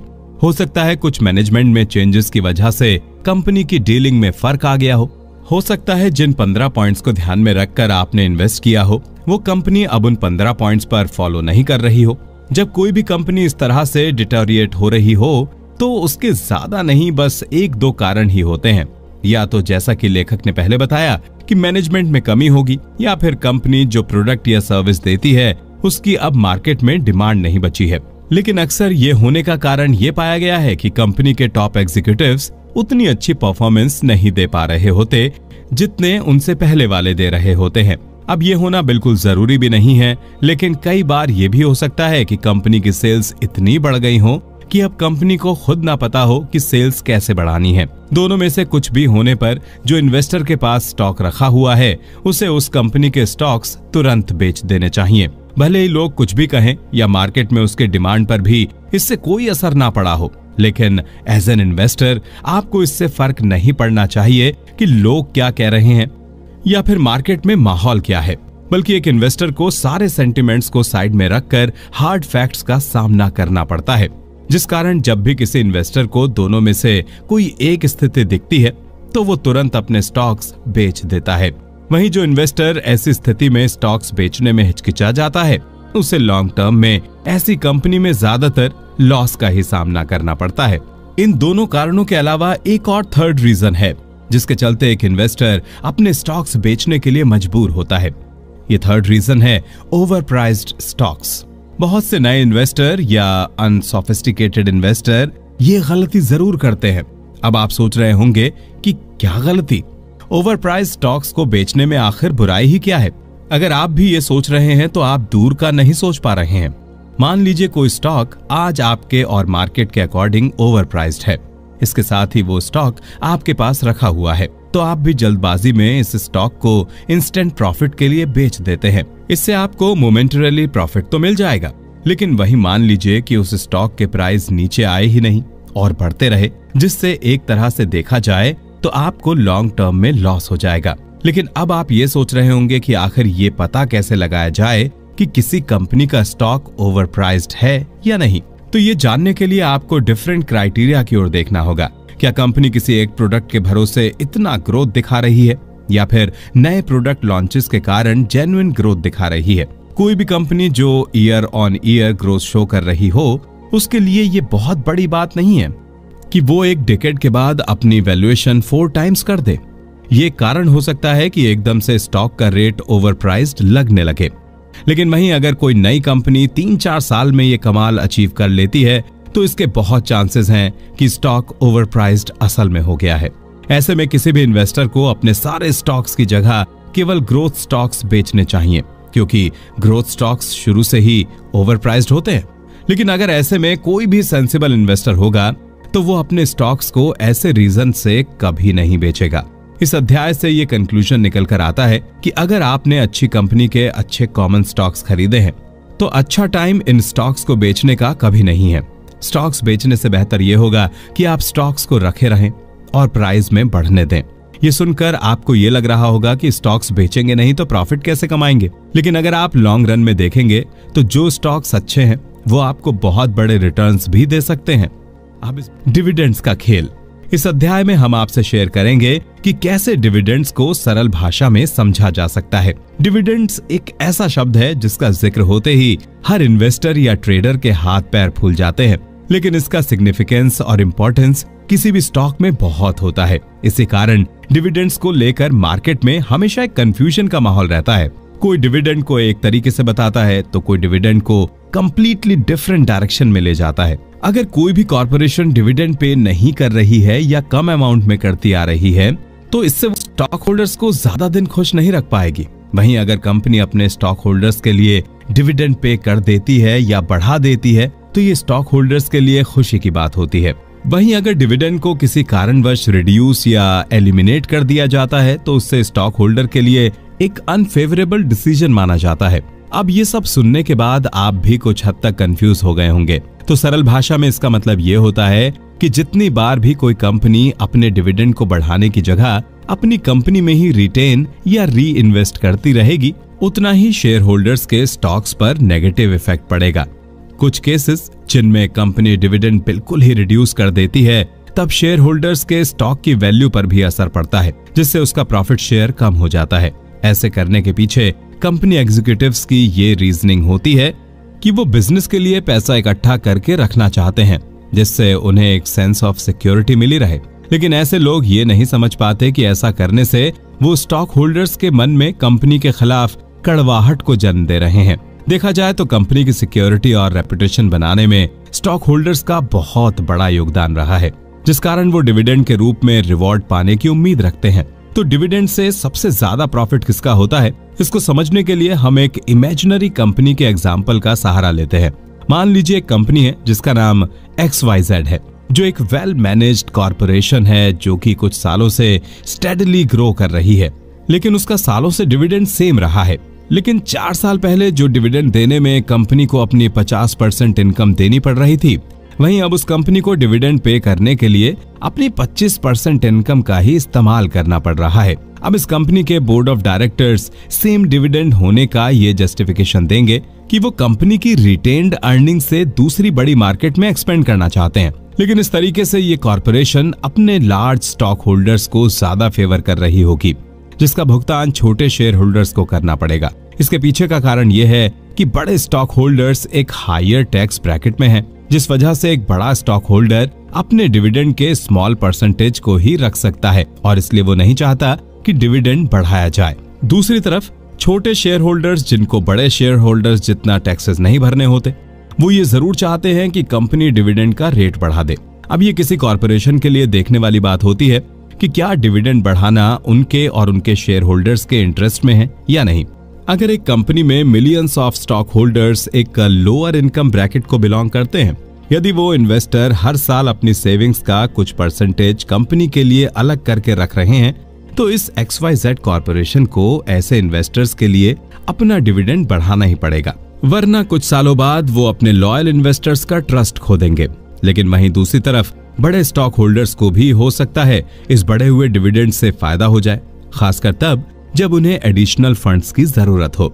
आशा करते हैं आपको इस एग्जाम्पल से डिविडेंड की पिक्चर जो है वो क्लियर हुई होगी और आप समझ पाए होंगे कि आखिर क्यों डिविडेंड बड़े और छोटे इन्वेस्टर्स के लिए महत्वपूर्ण होता है। एक कारण और भी है कि क्यों डिविडेंड इन्वेस्टर्स के लिए इंपॉर्टेंट होता है। वो ये है कि एक इन्वेस्टर जब भी किसी कंपनी में इन्वेस्ट करता है तो वो रिटर्न ऑन इन्वेस्टमेंट भी देखता है, जो उसे कंपनी के डिविडेंड रेट से क्लियर हो जाता है। लेकिन अगर कोई भी डिविडेंड से अच्छा रिटर्न चाहता है तो उसको एक चीज बहुत अच्छे से समझनी होगी कि किसी भी इन्वेस्टमेंट में डिविडेंड को इतना कंसिडरेशन देने की जरूरत नहीं है। अब इस बुक समरी में हम आपको लेखक के द्वारा बताई गई डिविडेंड की अल्टीमेट असलियत बताएंगे। ये अक्सर देखा गया है कि जो इन्वेस्टर डिविडेंड पर ज्यादा ध्यान देके इन्वेस्ट नहीं करते, वही अक्सर डिविडेंड से ज्यादा कमा पाते हैं। अब आप सोच रहे होंगे कि ये कैसे? इसका कारण ये है कि बेस्ट डिविडेंड रिटर्न किसी भी इन्वेस्टर को 5 से 10 साल के बाद या बीच में ही मिलता है। वो भी इन स्टॉक्स से मिलता है जो लो यील्ड स्टॉक्स में गिने जाते हैं। डिविडेंड्स में ऐसे low yield stocks over a period of time high yield stocks को भी पीछे छोड़ देते हैं। इसलिए आज भी कोई वाइज इन्वेस्टर लो यील्ड स्टॉक्स को भी उतनी ही क्वांटिटी में खरीदता है जितना हाई यील्ड स्टॉक्स को। इस बुक समरी के अगले अध्याय में हम आपको बताएंगे कि ऐसी कौन सी 10 चीजें हैं जिसको आपको या किसी इन्वेस्टर को कभी नहीं करनी चाहिए। 10 things to avoid। इस अध्याय में हम आपसे शेयर करेंगे कि ऐसी कौन सी 10 चीजें हैं जिसे हर इन्वेस्टर को ध्यान में रखकर इन्वेस्ट करना चाहिए। पहला रूल यह है कि इन्वेस्टर को कभी भी प्रमोशनल कंपनीज में इन्वेस्ट नहीं करना चाहिए। अब आप इस सोच में पड़ गए होंगे कि प्रमोशनल कंपनीज का क्या मतलब है। आज के युग में ऐसी बहुत सी कंपनीज हैं जो जस्ट स्टार्ट हुई हैं या कोई ऐसे प्रोडक्ट पर वर्क कर रही हैं जो हो सकता है फ्यूचर में बहुत सक्सेसफुल हो जाए। जब आप ऐसी कंपनीज के बारे में सोचेंगे तो आपको भी लगेगा कि इन पर अर्ली इन्वेस्ट करके आप फ्यूचर में बहुत प्रॉफिट कमा लेंगे। लेकिन हर नई कंपनी जरूरी नहीं है कि टेस्ला या फेसबुक की तरह तुरंत सक्सेसफुल हो जाए। बहुत सी ऐसी कंपनीज कुछ चंद सालों में ही बंद हो जाती हैं और कई तो अपने प्रोडक्ट भी पूरी तरह से डेवलप नहीं कर पाती हैं। इस बुक के लेखक के अकॉर्डिंग एक इन्वेस्टर को तभी इन्वेस्ट करना चाहिए जब एक कंपनी एस्टेब्लिश्ड हो चुकी हो, और यदि वो ज्यादा रिस्क लेकर नई कंपनी में इन्वेस्ट करना चाहता है तो उसको ऐसी कंपनी में इन्वेस्ट करना चाहिए जो मिनिमम 2 से 3 साल से कंसिस्टेंट ऑपरेशन में हो और साथ ही प्रॉफिटेबल हो। वहीं पर कोई ऐसी कंपनी है जो अभी भी प्रमोशनल स्टेज में है, यानी केवल ब्लूप्रिंट और प्लान्स ही इन्वेस्टर के सामने रखे जा रहे हैं, तो ऐसे बिजनेस प्लान से इन्वेस्टर को तुरंत हाथ जोड़ लेने चाहिए। ऐसी कंपनीज हो सकता है आपको सुनने में बहुत अच्छे लगें, लेकिन असलियत में ये कड़वा सच है कि ऐसी कंपनीज सिर्फ बातें करने के काबिल होती हैं, जिस कारण जो इन्वेस्टर ऐसी कंपनीज की मीठी बातों में आकर इन्वेस्ट कर देता है तो ये गारंटीड है कि इन्वेस्टर को अपने इन्वेस्टमेंट पर भारी लॉस का सामना करना पड़ेगा। दूसरा पॉइंट जिसका एक इन्वेस्टर को इन्वेस्टमेंट करने से पहले ध्यान रखना चाहिए वो ये है कि उसे एक अच्छे स्टॉक को केवल ओवर द काउंटर होने के कारण नजरअंदाज नहीं करना चाहिए। स्टॉक मार्केट में कुछ स्टॉक लिस्टेड होते हैं जो रेगुलरली ट्रेड होते हैं और कुछ स्टॉक्स अनलिस्टेड होते हैं जो अब डेली बेसिस पर ट्रेड नहीं होते हैं, जिन्हें हम इन्वेस्टमेंट की भाषा में ओवर द काउंटर स्टॉक्स भी कहते हैं। ओवर द काउंटर और एक्टिवली ट्रेडेड स्टॉक में कोई खास डिफरेंस नहीं होता है, बल्कि उल्टा over the counter stocks instant profit कमाने के लिए बेस्ट स्टॉक माने जाते हैं। इसका कारण यह है कि इनके स्टॉक्स ज्यादा लिक्विड होते हैं। कई बार ये लिस्टेड कंपनीज के स्टॉक से भी ज्यादा लिक्विड होते हैं। यही कारण है कि स्मॉल और मीडियम साइज कंपनीज अपने स्टॉक को स्मॉल एक्सचेंज में रखने की जगह ओवर द काउंटर पर रखती हैं, जैसे वो जब बिग बोर्ड या न्यूयॉर्क एक्सचेंज लिस्ट में शामिल हों तो उनकी कंपनी को ट्रांजिशन फेज से ना गुजरना पड़े। इस पूरे पॉइंट का मतलब यही है कि ओवर द काउंटर स्टॉक्स में आपने करेक्ट ब्रोकर चुना है और सही सिक्योरिटी चुनी है। यदि ये दोनों सही नहीं हुए तो आपको इन स्टॉक्स में नुकसान का सामना करना पड़ सकता है, पर यदि ये दोनों सही हैं तो आपको फिक्र करने की कोई जरूरत नहीं है कि ये stock over the counter trade किए जाते हैं, ना कि रेगुलर स्टॉक की तरह एक्सचेंज फ्लोर पर। अब हम बढ़ते हैं तीसरे पॉइंट की ओर, जो आपको कभी भी इन्वेस्टमेंट करते समय नहीं करना चाहिए। वो ये है कि आपको किसी कंपनी का स्टॉक केवल उसके एनुअल रिपोर्ट के बेसिस पर नहीं खरीद लेना चाहिए। अब आप ये कह रहे होंगे कि ऐसा जरूरी थोड़ी है कि इन्वेस्टर केवल एनुअल रिपोर्ट के बेसिस पर स्टॉक खरीदता हो, लेकिन आप क्या कोई भी इन्वेस्टर ये रियलाइज करेगा कि उसने अपने स्टॉक्स कितनी बार केवल किसी कंपनी की एनुअल रिपोर्ट पढ़ के खरीदे हैं? ऐसा करने से इन्वेस्टर अपने साथ एक भयंकर गलती कर रहा है। वो ये है कि वो एक रिपोर्ट पर ब्लाइंडली ट्रस्ट कर रहा है, जबकि कई कंपनीज में तो ये एनुअल रिपोर्ट डबल चेक तो क्या, कंपनी के प्रेसिडेंट से भी कभी वेरीफाई नहीं की जाती है। ये बस इसलिए बनाई जाती है जिससे कि अनसस्पेक्टिंग इंसान या इन्वेस्टर को कंपनी की एक रोजी इमेज दिखाकर इन्वेस्टमेंट लिया जा सके। ये बिल्कुल वैसा ही है जैसे बड़े कंपनीज अपने प्रोडक्ट के अच्छे एडवर्टीजमेंट कर उन्हें बेचती हैं। इसलिए लेखक हर इन्वेस्टर को ये सलाह देना चाहेंगे कि वो केवल एनुअल रिपोर्ट ना देखें, बल्कि कंपनी के पूरा 15 पॉइंट्स एनालिसिस करने के बाद ही इन्वेस्टमेंट करें। अब हम आपके साथ फोर्थ पॉइंट शेयर करना चाहेंगे, जो कि थोड़ा ट्रिकी है। इस पॉइंट में लेखक इन्वेस्टर को ये बताना चाहेंगे कि एक स्टॉक हो सकता है अभी हाई प्राइस पर बिक रहा हो, पर इसका मतलब ये नहीं है कि फ्यूचर में उस स्टॉक की अर्निंग डिस्काउंटेड प्राइस में ना बिके। इसका अर्थ नहीं समझ पाए ना? चलिए इसको सरल भाषा में समझाने के लिए हम एक एग्जाम्पल का सहारा लेते हैं। मान लीजिए एक XYZ नामक कॉरपोरेशन है। अभी कुछ सालों में इस कंपनी की ग्रोथ कंसिस्टेंट रही है और यह अनुमान लगाया जा रहा है कि इस कंपनी के स्टॉक्स के प्राइस 5 सालों में 2 गुने हो जाएंगे। अब ये देखते हुए कुछ बुद्धिमान इन्वेस्टर्स ये अनुमान लगा लेंगे कि अगर XYZ अपने करंट स्टॉक्स के प्राइस से 2 गुनी दाम में बेच रही है तो इस कंपनी के स्टॉक्स ओवर प्राइस्ड हैं। इसके पीछे की रीजनिंग ये होती है कि इस कंपनी को 5 साल लगेंगे अपनी अर्निंग डबल करने में, तो उस हिसाब से स्टॉक्स ओवर प्राइस्ड है। ये रीजनिंग कहीं ना कहीं सही भी है, लेकिन ये पूरी तरीके से गलत तब हो जाती है जब एक इन्वेस्टर इस चीज को समझ पाता है कि 5 साल बाद उस कंपनी के product same price earning ratio पर नहीं बिक रहे होंगे। ये अक्सर देखा गया है कि जो इन्वेस्टर ऐसे स्टॉक्स पहले खरीद लेता है उसको फ्यूचर में चलकर प्रॉफिट होता ही होता है, लेकिन वहीं कोई दूसरी XYZ जैसी ही कंपनी अपने स्टॉक्स अभी डिस्काउंटेड प्राइस में बेच रही है और साथ ही अपने प्रोडक्ट लाइन को एक्सपेंड करने में बिजी है। ऐसे में इसके बहुत चांसेस हैं जब उस कंपनी को और लिक्विड फंड्स की जरूरत होगी तो वो अपने स्टॉक्स को और डिस्काउंटेड प्राइस में बेचने को तैयार हो जाएगी। ऐसी कंपनीज न्यू इन्वेस्टर्स को बहुत अच्छी लगती है, पर एक वाइज इन्वेस्टर जानता है कि ऐसी कंपनीज बिल्कुल भी अपने इन्वेस्टर्स की केयर नहीं करती हैं। इस पॉइंट के एंड के साथ हम बढ़ते हैं अपने 5वें पॉइंट के ऊपर। वो ये है कि एक इन्वेस्टर को कभी 4 आने और 8 आने के लिए एक ब्राइट फ्यूचर वाले स्टॉक को लात नहीं मारनी चाहिए। इसको समझाने के लिए लेखक ने एक रियल लाइफ इंसिडेंट शेयर किया है। लेखक के एक दोस्त ने एक स्टॉक को केवल इसलिए ठुकरा दिया था क्योंकि वो उस स्टॉक को $35 में खरीदना चाहते थे और वो स्टॉक उस समय 35 और $25 पर बिक रहा था। केवल 1 क्वार्टर के कारण लेखक के दोस्त ने ये स्टॉक नहीं खरीदा। अब आपको ये जानकर शॉक लगेगा कि आज उस स्टॉक की कीमत $500 से भी ज्यादा है। इसलिए एक इन्वेस्टर को हमेशा इन्वेस्ट करते समय लॉन्ग रन का सोचना चाहिए और किसी अच्छे स्टॉक को रेट में मामूली से डिफरेंस के लिए नहीं छोड़ना चाहिए। अब इन 5 पॉइंट के अलावा 5 और ऐसे पॉइंट्स हैं जिसे एक इन्वेस्टर को ध्यान में रखना चाहिए। 6th पॉइंट जो एक इन्वेस्टर को हमेशा सोचना चाहिए वो ये है कि एक इन्वेस्टर को डाइवर्सिफिकेशन पर ज्यादा जोर नहीं देना चाहिए। बहुत से इन्वेस्टर्स ऐसे हैं मार्केट में जो आज भी अपने पोर्टफोलियो को डाइवर्सिफाई करने से पहले 10 बार सोचते हैं। कई इन्वेस्टर्स सिर्फ अपने कंफर्ट जोन वाली कंपनी में ही इन्वेस्ट करते हैं, पर यह प्रैक्टिस में लॉन्ग टर्म में एक इन्वेस्टर के लिए बहुत हार्मफुल साबित हो सकती है। अगर एक इन्वेस्टर अपनी सारी इन्वेस्टमेंट एक ही जैसी कंपनी में करता है और किसी कारणवश वो सेक्टर एफिलिएट हो जाए तो उस इन्वेस्टर के पास कोई बैकअप प्लान नहीं बचेगा। इसी कारण स्टॉक मार्केट में जनरली हर इन्वेस्टर अपने पोर्टफोलियो को ज्यादा से ज्यादा डाइवर्सिफाई करने की कोशिश करता है, लेकिन इसका एक दूसरा पहलू भी है। आमतौर पर जो इन्वेस्टर अपना पोर्टफोलियो ज्यादा डाइवर्सिफाई करता है उसे एक अच्छा इन्वेस्टर नहीं माना जाता है। ये इसलिए होता है क्योंकि इस टाइप के इन्वेस्टर अपनी इन्वेस्टेड कंपनीज पर ज्यादा नजर नहीं रख पाते हैं, जिससे उसकी डाइवर्सिफिकेशन स्ट्रेटजी उसी पर भारी पड़ जाती है। पूरे में इस पॉइंट का मतलब ये है कि एक इन्वेस्टर को अपना पोर्टफोलियो डाइवर्सिफाई करना चाहिए, लेकिन एक लिमिट सेट करके, तभी वो अपने डाइवर्सिफाइड पोर्टफोलियो में अच्छे से प्रॉफिट कमा पाएगा। अब हम आपसे 7 पॉइंट शेयर करते हैं।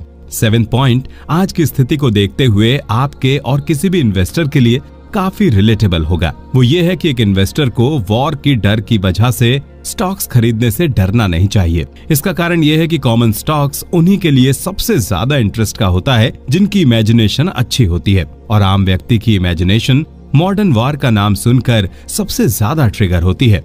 वॉर का नाम सुनते ही व्यक्ति घबरा या डर जाता है। वो अपने और अपनी परिवार की सेफ्टी के बारे में सोचकर इतना घबरा जाता है कि वो इकोनॉमिकल फैक्टर को भी ठीक से जज नहीं कर पाता है। हर वॉर में स्टॉक मार्केट में एक ही चीज होती है, सारे स्टॉक्स के दाम एकदम से गिर जाते हैं और पूरी स्टॉक मार्केट क्रैश हो जाती है। इस समय लोग गलती ये करते हैं कि वो वॉर के डर में अपने स्टॉक्स बेच देते हैं, पर वो ये नजरअंदाज कर देते हैं कि जो स्टॉक आज उन्होंने जिस रेट में बेचा है, अगर वो वही स्टॉक कुछ साल बाद बेचते तो उनको ज्यादा रिटर्न मिलता। इस फिनोमिना का कारण है वॉर के बाद आने वाला इन्फ्लेशन। इन्फ्लेशन आने का कारण ये होता है कि जब कोई सरकार वॉर में अपनी कंट्री की कैपेसिटी से ज्यादा खर्च करती है, तब उस कंट्री को अपने प्रोडक्ट्स के प्राइस बढ़ाने पड़ते हैं। इसका कारण ये होता है कि कंट्री की ओवर स्पेंडिंग की वजह से उनकी करेंसी की वैल्यू इंटरनेशनल मार्केट में गिर जाती है। इसलिए वॉर के समय में भी एक इन्वेस्टर को सोच समझ के अपने इन्वेस्टमेंट को संभालना चाहिए और बेचने से ज्यादा अपने इन्वेस्टमेंट को सेफली स्टॉक मार्केट में लगे रहने देना चाहिए। इस पॉइंट के अलावा 8th पॉइंट जिसका एक इन्वेस्टर को ध्यान रखना चाहिए, वो है कि एक इन्वेस्टर को किसी नई चीज से इन्फ्लुएंस नहीं होना चाहिए। कंपनीज कई बार अपने अनरियलिस्टिक प्रेडिक्शन करती हैं, जिससे नए और कई बार एक्सपीरियंस्ड इन्वेस्टर भी इन्फ्लुएंस हो जाते हैं। मान लीजिए कोई कंपनी आपसे ये वादा करती है कि वो आपको अपने इन्वेस्टमेंट का 10 टाइम्स ज्यादा रिटर्न देगी, तो जो डेस्परेट इन्वेस्टर होगा वो इससे बहुत इन्फ्लुएंस हो जाएगा, जिससे उसका इन्वेस्टमेंट भी इन्फ्लुएंस होगा। और मोस्टली यही कारण होता है कि क्यों लोग इन्वेस्टमेंट की दुनिया में लॉस का सामना करते हैं। इन्वेस्टमेंट के समय भी आपको अपनी एक्सपेक्टेशन रियलिस्टिक रखनी चाहिए, ना कि कंपनी की बातों में आकर अनरियलिस्टिक एक्सपेक्टेशन बना लेनी चाहिए। इस चेतावनी के बाद 9th पॉइंट जिसको एक इन्वेस्टर को कंसिडर करना चाहिए, वो ये है कि ग्रोथ स्टॉक खरीदने से पहले समय और प्राइस दोनों का ध्यान रखना पड़ता है। मान लीजिए कोई ऐसी कंपनी है जिसके ग्रोथ स्टॉक्स बहुत अच्छे रिटर्न्स शो कर रहे हैं, पर आप सोच विचार में देर कर देते हैं और आप वो ग्रोथ स्टॉक एक हायर प्राइस पर खरीद लेते हैं, जिस कारण आपको उसमें वो रिटर्न नहीं मिलता जिसकी आप उम्मीद करके बैठे थे।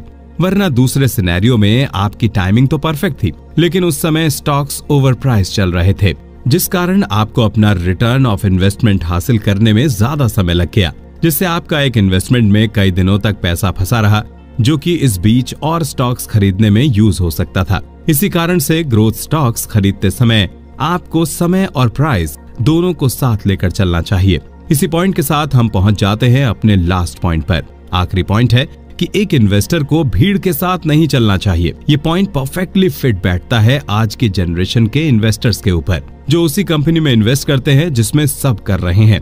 लेकिन अगर आपको एक बड़ा और इन्फ्लुएंशियल इन्वेस्टर बनना है, तो आपको रिस्क लेना सीखना पड़ेगा और भीड़ से हटकर इन्वेस्टमेंट की कैपेसिटी रखनी होगी।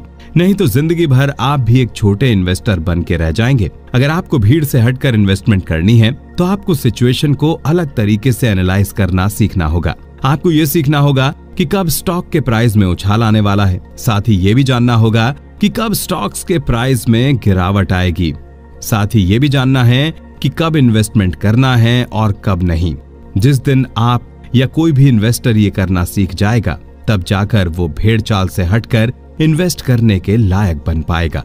तो इस आखिरी ग्रोथ स्टॉक्स कैसे ढूंढें, common stocks and uncommon profits and other writings, जो कि फिलिप ए फिशर द्वारा लिखी गई है, पर बेस्ड इस समरी में अब हम आपसे ये शेयर करेंगे कि कैसे आप या कोई भी इन्वेस्टर एक अच्छा ग्रोथ स्टॉक ढूंढ सकते हैं। ऐसे स्टॉक्स को ढूंढने में इन्वेस्टर को यह महसूस होता है कि बहुत समय लग रहा है, साथ ही बहुत से स्किल्स और अलर्टनेस भी चाहिए होती है। तो स्मॉल इन्वेस्टर्स को डिस्प्रोपोर्शनेट अमाउंट ऑफ वर्क करना पड़ता है, पर उससे उसी का फायदा होता है। ऐसे ही फायदे सिर्फ उसी को नहीं बल्कि बड़े इन्वेस्टर्स का भी काम आसान कर सकते हैं। अब आप सोच रहे होंगे कि क्या कोई ऐसा तरीका नहीं है जिससे ये काम जल्दी या आसानी से हो जाए। तो मैं आपका ये वहम क्लियर करना चाहूंगा कि ऐसा कोई भी तरीका एग्जिस्ट नहीं करता है। बस ये एक इन्वेस्टर पर निर्भर करता है कि वो अपने इंटरेस्ट और कैपेबिलिटीज के अनुसार वो कितना टाइम एक इन्वेस्टमेंट पर खर्च करना चाहता है। पर आपका और किसी भी इन्वेस्टर का काम थोड़ा आसान करने के लिए लेखक ने कुछ तरीके आउटलाइन किए हैं, जिनका इस्तेमाल करके एक इन्वेस्टर अपना काम काफी आसान कर सकता है। जो आउटलाइन हम इस अध्याय में डिस्कस करने जा रहे हैं वो 2 स्टेजेस में बटी हुई है, जिसमें quality of decision final financial outcome पर बड़ा असर डालने के काबिल होगी। इस आउटलाइन का पहला स्टेज वो सबसे बड़ा सवाल है जो हर इन्वेस्टर के सामने खड़ा होता है जब भी वो कोई इन्वेस्टमेंट करने जा रहा होता है। ये सवाल है कि क्या मुझे स्टॉक अभी खरीदना चाहिए या नहीं। अब ये डिसीजन किसी भी इन्वेस्टर की लाइफ का सबसे बड़ा डिसीजन होता है, क्योंकि इस डिसीजन से ही ये चीज तय होती है कि उसका इन्वेस्टमेंट फ्यूचर में 10 साल बाद जाकर 10 टाइम्स बढ़ेगा या केवल 2 गुना ही बढ़ेगा। ये सबको इसलिए परेशान करता है क्योंकि आज की तारीख में मार्केट में चॉइसेस बहुत ज्यादा है। तो उसमें एक इन्वेस्टर के लिए ये तय करना मुश्किल होता है कि उसे किस टाइप का स्टॉक खरीदना चाहिए। क्या उसे कॉमन स्टॉक्स खरीदने चाहिए, क्या उसे सिक्योरिटी में पैसा लगाना चाहिए, या फिर उसे ग्रोथ स्टॉक्स खरीदने चाहिए। पर आप कभी भी स्टॉक खरीदने के लिए कंप्लीटली श्योर नहीं हो सकते, खासकर तब तक जब तक आप पूरी रिसर्च ना कर लें। अब आप ऐसा स्टॉक कैसे ढूंढ सकते हैं जिसमें आपको ज्यादा रिसर्च भी ना करनी पड़े और आप समय भी बचा सकें। ये करने के लिए आपको अपने ज्यादातर इन्वेस्टमेंट वेल एस्टेब्लिश्ड कंपनीज में ही करना होगा, या फिर ऐसी कंपनीज पर जिनको फाइनेंस बड़ी एस्टेब्लिश्ड कंपनीज कर रही हो। इन्वेस्टर के पास यही एकमात्र गारंटी होती है कि ये कंपनी कभी ना कभी सक्सेसफुल हो जाएगी। इसका कारण यह है कि बड़ी कंपनीज ढेर सारा पैसा लगाकर अपने आप को और अपने अंडर छोटी कंपनीज को सक्सेसफुल बना लेती हैं। दूसरी तरफ नई कंपनीज ये करने में असफल रहती हैं क्योंकि उनके पास इतनी इनकम नहीं होती कि वो उतना पैसा लगाकर अपनी कंपनी सक्सेसफुल बना पाएं। इसके अलावा दूसरा मेथड जो हर इन्वेस्टर को इस्तेमाल करना चाहिए स्टॉक ढूंढने के लिए वो ये है कि उसे कंपनी की पहले प्रॉपर रिसर्च कर लेनी चाहिए। एक अच्छी रिसर्च ही एक अच्छे इन्वेस्टर की पहचान होती है। अगर इसमें इन्वेस्टर को टाइम बचाना है तो इसके कई तरीके हैं। पहला तो यह है कि वो इन्वेस्टर अपने लिए फाइनेंशियल एडवाइजर हायर कर सकता है जो उसके लिए पहले ही रिसर्च करके रखे, जिससे इन्वेस्टर तुरंत अपने पैसे किसी कंपनी में इन्वेस्ट करने के काबिल बन सके। लेकिन इतना ब्लाइंड ट्रस्ट भी डेंजरस साबित हो सकता है।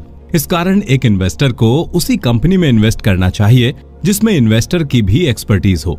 इससे ये फायदा होता है कि वो सोच समझ सकता है कि कब कंपनी गलत दिशा में जा रही है और कब उसकी इन्वेस्टमेंट खतरे में आ सकती है। इसके साथ ही एक इन्वेस्टर को ग्रोथ स्टॉक्स में ज्यादा इन्वेस्ट करना चाहिए।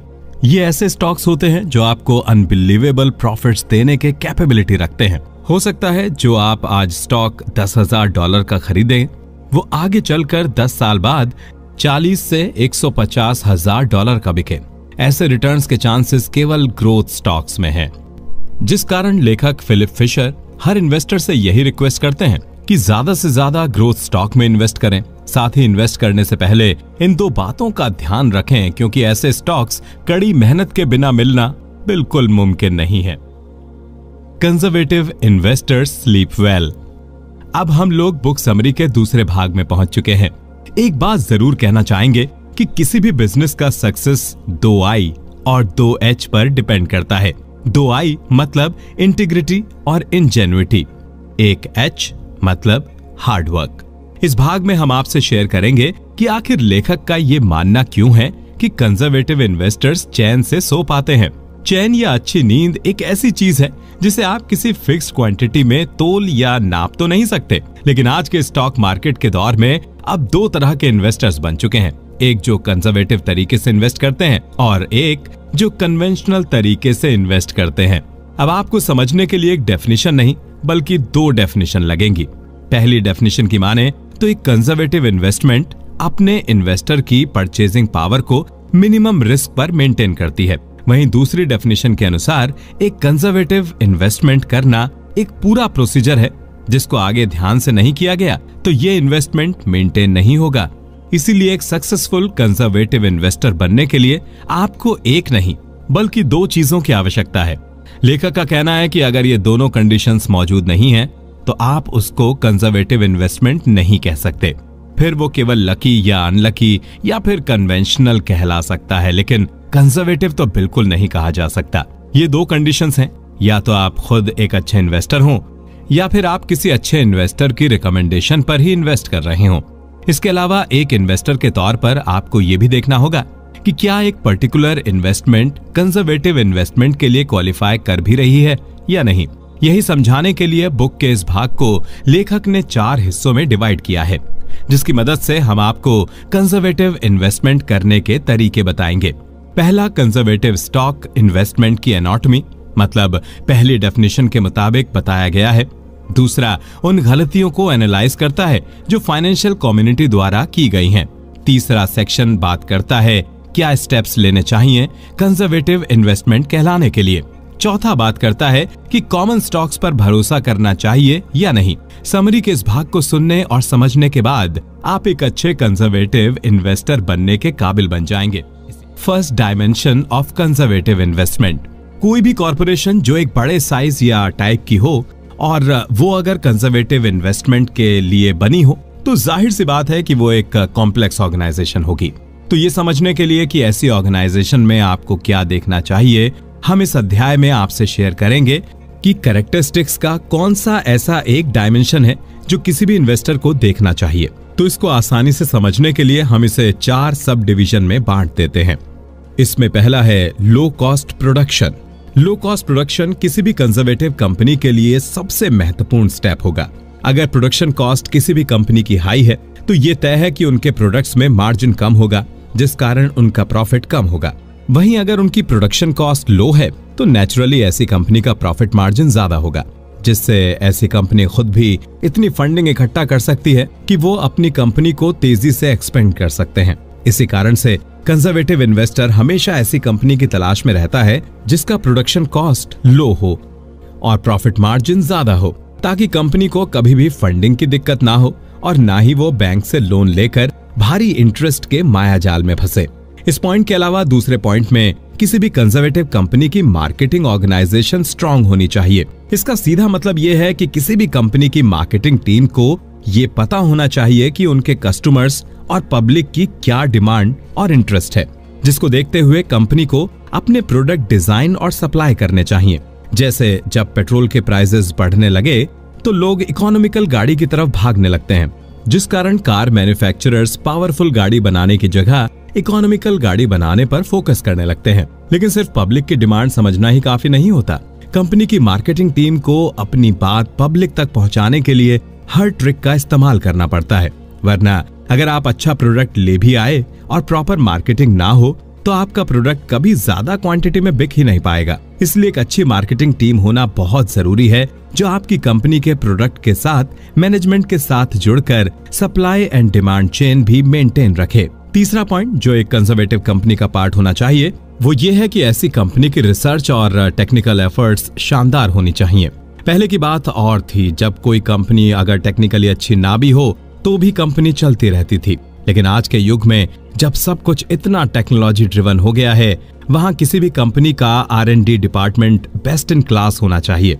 आजकल हर चीज और हर इंडस्ट्री टेक्नोलॉजी पर डिपेंड करती है।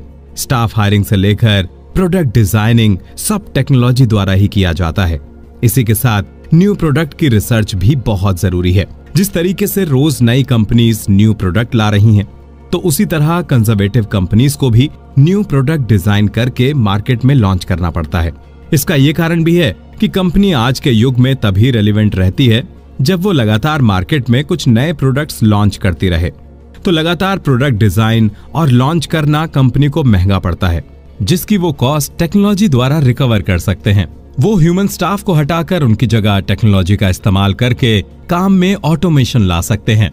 इस पॉइंट के बाद हम आपसे आखिरी और सबसे जरूरी पॉइंट शेयर करने जा रहे हैं जो हर एक कंजर्वेटिव कंपनी के लिए जरूरी होता है, और वो है फाइनेंशियल स्किल्स। फाइनेंशियल स्किल्स हर चीज में काम आती हैं, चाहे वो प्रोडक्शन हो, चाहे वो रिसर्च हो, चाहे मार्केटिंग हो। अगर कंपनी के मैनेजमेंट की फाइनेंशियल स्किल्स अच्छी नहीं है तो पूरी कंपनी बिखर जाएगी और डूब जाएगी। वहीं अगर कंपनी की मैनेजमेंट को ये क्लियरली पता है कि वो पर प्रोडक्ट सारी ओवरहेड कॉस्ट यानी लेबर, बिजली और किराया निकालने के बाद कितना प्रॉफिट कमाते हैं, तो ऐसी कंपनीज अपने डिसीजन समझदारी से ले पाती हैं। इससे उनकी बजटिंग और अकाउंटिंग भी बहुत एक्यूरेट होती है, जिससे अगर मार्केट में हल्की से भी कम डिमांड या सप्लाई में डिफरेंस फील होता है तो उसी समय ऐसी कंपनी एक प्लान बना लेती हैं, जिससे उन्हें लॉस का सामना ना करना पड़े। इन 4 पॉइंट और फर्स्ट डायमेंशन के अलावा भी एक और चीज है जो कंजर्वेटिव कंपनी का भविष्य तय करती है। ये दूसरी चीज है लोग। The second dimension. इस अध्याय में हम जानेंगे कि पीपल फैक्टर क्यों इंपॉर्टेंट है और ऐसे कौन से 3 एलिमेंट हैं जो एक कंपनी को लॉन्ग टर्म इन्वेस्टमेंट के लिए अच्छा बनाती हैं। पीपल फैक्टर किसी भी कंपनी के लिए बहुत इंपॉर्टेंट होती है। अगर किसी कंपनी की इमेज पब्लिक के दिमाग में अच्छी नहीं है तो नेचुरल सी बात है उस कंपनी के प्रोडक्ट अच्छे होने के बाद भी नहीं बिक पाएंगे। इसका कारण यह है कि लोगों का कंपनी और उसके मैनेजमेंट के बारे में क्या सोच है, ये बहुत मैटर करता है। साथ ही अगर किसी कंपनी के मैनेजमेंट में किसी के ऊपर कोई आरोप लगा है तो उससे भी ब्रांड की इमेज खराब हो जाती है। अब मान लीजिए कोई एक कंपनी है जिसके प्रोडक्ट बच्चे बहुत पसंद करते हैं, लेकिन उसी समय खबर में आता है कि कंपनी के सीईओ के ऊपर बच्चों के साथ मोलेस्टेशन का आरोप है। तो ऐसे में कंपनी के स्टॉक्स भयंकर तरीके से गिर जाएंगे। इन सबको संभालने के लिए ही कंजर्वेटिव कंपनीज ने 3 एलिमेंट्स बनाए हैं जो अब हम आपके साथ शेयर करेंगे। पहला एलिमेंट यह है कि एक कंपनी को ये मानकर चलना चाहिए कि जिस दुनिया में वो काम कर रहे हैं वो लगातार तेजी से बदल रही है। हर कॉर्पोरेट को प्लान उसी हिसाब से बनाने चाहिए जिस हिसाब से दुनिया में आज का चाल चलन है। इस चीज को सिर्फ ओकेजनली मतलब once in a blue moon नहीं करना चाहिए, बल्कि इसे लगातार करते रहना चाहिए। साथ ही इस मेथड का रेस्पॉन्स पब्लिक में एग्जामिन भी करना चाहिए। साथ ही कंपनी को नए तरीके अपनाने में हिचकिचाना नहीं चाहिए। अगर कंपनीज फंडिंग में नए तरीके का इन्वेंट करने की कोशिश ना करती तो हो सकता है आज कोई स्विस बैंक को जानता भी ना। अगर कोई भी कंपनी अपने इन्वेस्टर्स का फायदा करवाने के साथ अपना फायदा करवा सकती है तो उस कंपनी को अनकन्वेंशनल मेथड जरूर ट्राई करना चाहिए। इस एलिमेंट के बाद दूसरा एलिमेंट ये है कि कंपनी को लगातार ये एफर्ट करते रहना चाहिए कि उनके एम्प्लॉयज को कंपनी में काम करके अच्छा फील हो। हम आजकल एक ऐसी दुनिया में जी रहे हैं जहां लोग लगातार पूरे हफ्ते, पूरे साल अपनी सैलरी पाने के लिए जी तोड़ काम करते हैं। वहीं जब मैनेजमेंट अपने इन्हीं हार्ड वर्किंग एम्प्लॉयज के साथ अच्छा व्यवहार नहीं करता है तो ये खराब वर्किंग एनवायरनमेंट को जन्म देता है, जिसके बहुत से साइड इफेक्ट्स होते हैं, जिसका अंजाम कंपनी को भुगतना पड़ता है। वहीं अगर कंपनी का मैनेजमेंट अच्छा है तो वहां के एम्प्लॉयज को अंदर से ही फील आता है कि वो रेस्पेक्टेड है, जिस कारण वो कई बार कम पे के बावजूद कंपनी से जुड़े रहते हैं। इसका सिंपल कारण ये है कि वो कंपनी से कनेक्टेड फील करते हैं और ये दिल से मानते हैं कि कंपनी उनका साथ कभी नहीं छोड़ेगी। इसलिए लॉन्ग रनिंग कंपनीज को अपने एम्प्लॉयज का हमेशा ध्यान रखना चाहिए। एक कंपनी कितने अच्छे से अपने एम्प्लॉयज को रखती है उसी से पता चल जाता है कि वो कंपनी कितने अच्छे से अपने इन्वेस्टर्स का ध्यान रखेगी। इस सेकंड एलिमेंट के अलावा फाइनल एलिमेंट जिसका एक कंपनी को ख्याल रखना चाहिए वो ये है कि कंपनी की ग्रोथ के लिए मैनेजमेंट को अपने आप को पूरी तरह से समर्पित होने के लिए तैयार होना होगा। हमने इस समरी की शुरुआत से लेकर अब तक एक ही बात आपसे कही है कि आज की बदलती दुनिया में कंपनी को भी लगातार बदलना पड़ेगा, या तो उनको बेहतर बनना पड़ेगा जिससे वो इम्प्रूव हो। इसके पीछे का कारण ये है कि इन्वेस्टमेंट व्यक्ति तभी करता जब कंपनी कुछ नया कर रही हो, तब नहीं करता जब वो स्थिर हो। साथ ही इन्वेस्टमेंट का असली मकसद प्रॉफिट कमाना है और लॉस को जितना हो सके कम करना है। इसके साथ कुछ कंपनीज के मैनेजमेंट लेवल के लोगों का कहना होता है कि उनकी कंपनी ग्रोथ ओरिएंटेड कंपनी है, लेकिन जो कंपनीज ऐसा क्लेम करती हैं कि वो ग्रोथ ओरिएंटेड हैं, वो असल में इतनी ओरिएंटेड होती भी नहीं है। ऐसी कंपनीज को बस शौक होता है हर साल एनुअल रिपोर्ट पर कंसिस्टेंट प्रॉफिट दिखाने का, लेकिन एक असली ग्रोथ कंपनी वही होती है जो कभी कंसिस्टेंट नहीं होती है। हो सकता है कभी उस कंपनी को बहुत से ज्यादा प्रॉफिट हो गया हो, या फिर कभी हो सकता है उस कंपनी को लॉस का सामना भी करना पड़े, जिसको एक अच्छा मैनेजमेंट ही ठीक से संभाल सकता है। एक अच्छा मैनेजमेंट वही होता है जो समय के साथ अडेप्ट और इम्प्रोवाइज कर लेता है। एक कंजर्वेटिव इन्वेस्टर को भी ऐसी ही कंपनी ढूंढनी चाहिए जिसका मैनेजमेंट डिसिप्लिन्ड हो और साथ ही इतनी हिम्मत भी रखे कि बस हवा में बात ना करे। बल्कि वक्त आने पर काम को एग्जीक्यूट करके दिखाए। तो ये थे 3 एलिमेंट जिससे एक कंपनी अपनी इमेज पब्लिक और इन्वेस्टर की आंखों में बना या बिगाड़ सकती है। अगर कोई भी कंपनी इन तीनों पॉइंट्स में अव्वल है तो किसी भी कंजर्वेटिव इन्वेस्टर को ऐसी कंपनी में इन्वेस्ट करने से डरना नहीं चाहिए। The third dimension. इस अध्याय में अब हम आपको कंजर्वेटिव इन्वेस्टमेंट के थर्ड डायमेंशन के बारे में बताने जा रहे हैं। थर्ड डायमेंशन हम इसलिए इस्तेमाल करते हैं जिससे हम एक कंपनी के कैरेक्टरिस्टिक्स को समझ पाएं, जिसका इस्तेमाल करके एक इन्वेस्टर ये पता कर पाए कि कंपनी माइल्डली प्रॉफिटेबल होगी या अच्छे तरीके से प्रॉफिटेबल होगी। अब आपके मन में नेचुरली ये सवाल उठ रहे होंगे कि ऐसे कौन से सीक्रेट हैं जिसका इस्तेमाल करके एक कंजर्वेटिव इन्वेस्टर कंपनी के कैरेक्टरिस्टिक्स पता लगा सकता है। पर यह पॉइंट आउट करना भी जरूरी है, आखिर क्यों एवरेज प्रॉफिटेबिलिटी भी एक इन्वेस्टर के लिए जरूरी होती है। न केवल ये एक इन्वेस्टर को प्रोटेक्ट करती है, साथ ही ये भी जरूरी होता है कि वो अपने इन्वेस्टमेंट को इन एवरेज प्रॉफिट से प्रोटेक्ट कर सकती हैं। अब किसी भी कंपनी की ग्रोथ के लिए सबसे वाइटल चीज आज भी पैसा ही है। प्रोडक्शन, मार्केटिंग और रिसर्च करने में पैसे एक मेजर रोल प्ले करता है। उसके साथ ही अगर कंपनी ने फैक्ट्री, स्टोर या कोई इक्विपमेंट खरीद लिए तो उसमें कंपनी का कैपिटल इन्वेस्टमेंट और बढ़ जाता है। वहीं दूसरी तरफ जैसे जैसे बिजनेस बड़ा होता जाता है वैसे वैसे कंपनी को ज्यादा स्टॉक्स या इन्वेंट्री भी मेंटेन करनी पड़ती है, जिससे वो अपनी पाइपलाइन में पड़े ऑर्डर्स को पूरा कर सकें। जब एक कॉरपोरेशन ये सब कर लेती है तब भी बहुत कम कॉरपोरेशन ऐसी होती हैं जो अपनी सारी डीलिंग कैश में तुरंत करें, जिस कारण उन पर कई बार ब्याज भी चढ़ जाता है, जिससे उन्हें फाइनेंशियल ड्रेन का भी सामना करना पड़ता है। इन्हीं सब कारणों से किसी भी कंजर्वेटिव बिजनेस में प्रॉफिटेबिलिटी बहुत मायने रखती है। इसके साथ जब मार्केट में इन्फ्लेशन आ जाता है तो प्रॉफिटेबिलिटी और भी जरूरी हो जाती है। ऐसा क्यों?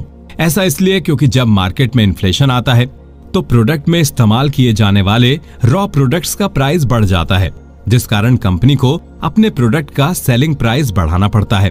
अगर ये प्रोडक्ट हाई मार्जिन बेस्ड है तो कंपनी की प्रॉफिटेबिलिटी पर खास असर नहीं पड़ेगा, लेकिन अगर वहीं ये लो मार्जिन प्रोडक्ट है तो कंपनी की प्रॉफिटेबिलिटी पर मेजर असर पड़ता है।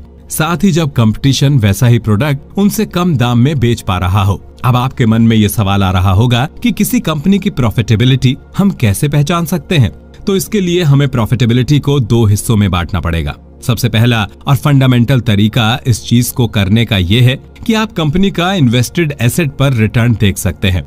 इसका मतलब यह है कि जिन प्रोडक्ट्स और रिसर्च पर कंपनी इन्वेस्ट कर रही है, क्या वो सही में कंपनी के लिए प्रॉफिटेबल बन पाएगी कि नहीं? अगर हाँ, तो कितना % कंपनी रिटर्न एक्सपेक्ट कर सकती है? इस मेथड को कॉर्पोरेट वर्ल्ड में यार्डस्टिक मेथड के नाम से जाना जाता है। ये अक्सर कंपनी के टॉप एग्जीक्यूटिव ही ढंग से या पूरे तरीके से इस्तेमाल कर पाते हैं। एक इन्वेस्टर या प्रोस्पेक्टिव इन्वेस्टर के लिए ये मेथड यूज करना बहुत मुश्किल साबित होता है। अगर किसी इन्वेस्टर को ये मेथड यूज करना है तो वो कंपनी के प्रॉफिट मार्जिन से ही कंपेयर कर सकता है। इसका कारण ये है कि अगर कोई इन्वेस्टर ये देख के इन्वेस्ट करने की सोच रहा है कि इक्विपमेंट में कितना रिटर्न मिलेगा, तो ऐसे कैलकुलेशन करना बहुत मुश्किल साबित होगा, खासकर अब जब कॉस्ट ऑफ इक्विपमेंट इतनी बढ़ चुकी है।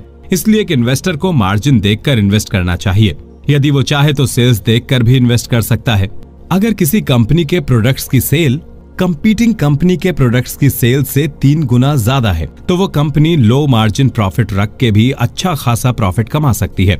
दूसरा पॉइंट जिसे ध्यान में रखना चाहिए वो ये है कि आज की कंपीटिंग दुनिया में सेल्स और प्रॉफिट मार्जिन दोनों ही हाई होने चाहिए, वरना फ्यूचर में चलकर कंपनी न्यू प्रोडक्ट्स तेजी से डेवलप नहीं कर पाएगी। हो सकता है आप या कोई कंपनी अपने पोटेंशियल कंपटीशन को हल्के में ले रहे हो और कहीं वही पोटेंशियल कंपटीशन ही आपका रियल कंपटीशन बन गया, तो ये बहुत बड़ी दिक्कत की बात हो जाएगी।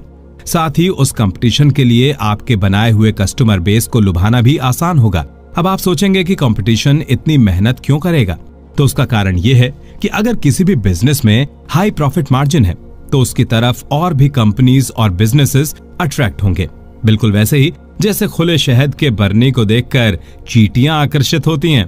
तो अब अगर आपको अपनी कंपनी को सबसे टॉप पर रखना है तो उसके लिए आपके पास 2 ही तरीके बचते हैं। पहला, या तो आप मार्केट में अपनी मोनोपोली क्रिएट कर दें जिससे कोई और वो प्रोडक्ट बेच ना सके, पर ऐसा करना गैर कानूनी है। दूसरा ऑप्शन आपके पास ये बचता है कि आप इतनी तेजी से और एफिशिएंटली काम करें कि आपके पोटेंशियल कंपटीशन आपके आसपास पहुंच ही ना पाए। तो अब अगर हम इस पूरे अध्याय का निचोड़ निकालते हैं तो यही सामने आता है कि थर्ड डायमेंशन में न केवल लोग और मैनेजमेंट जरूरी है, बल्कि कंपनी अपने आप को किस दिशा में ले जाना चाहती है ये भी बहुत जरूरी है। साथ ही हर कंपनी के पास एक प्रश्न का जवाब जरूर होना चाहिए। वो प्रश्न ये है कि आपकी कंपनी कंपटीशन से बेहतर कैसे है।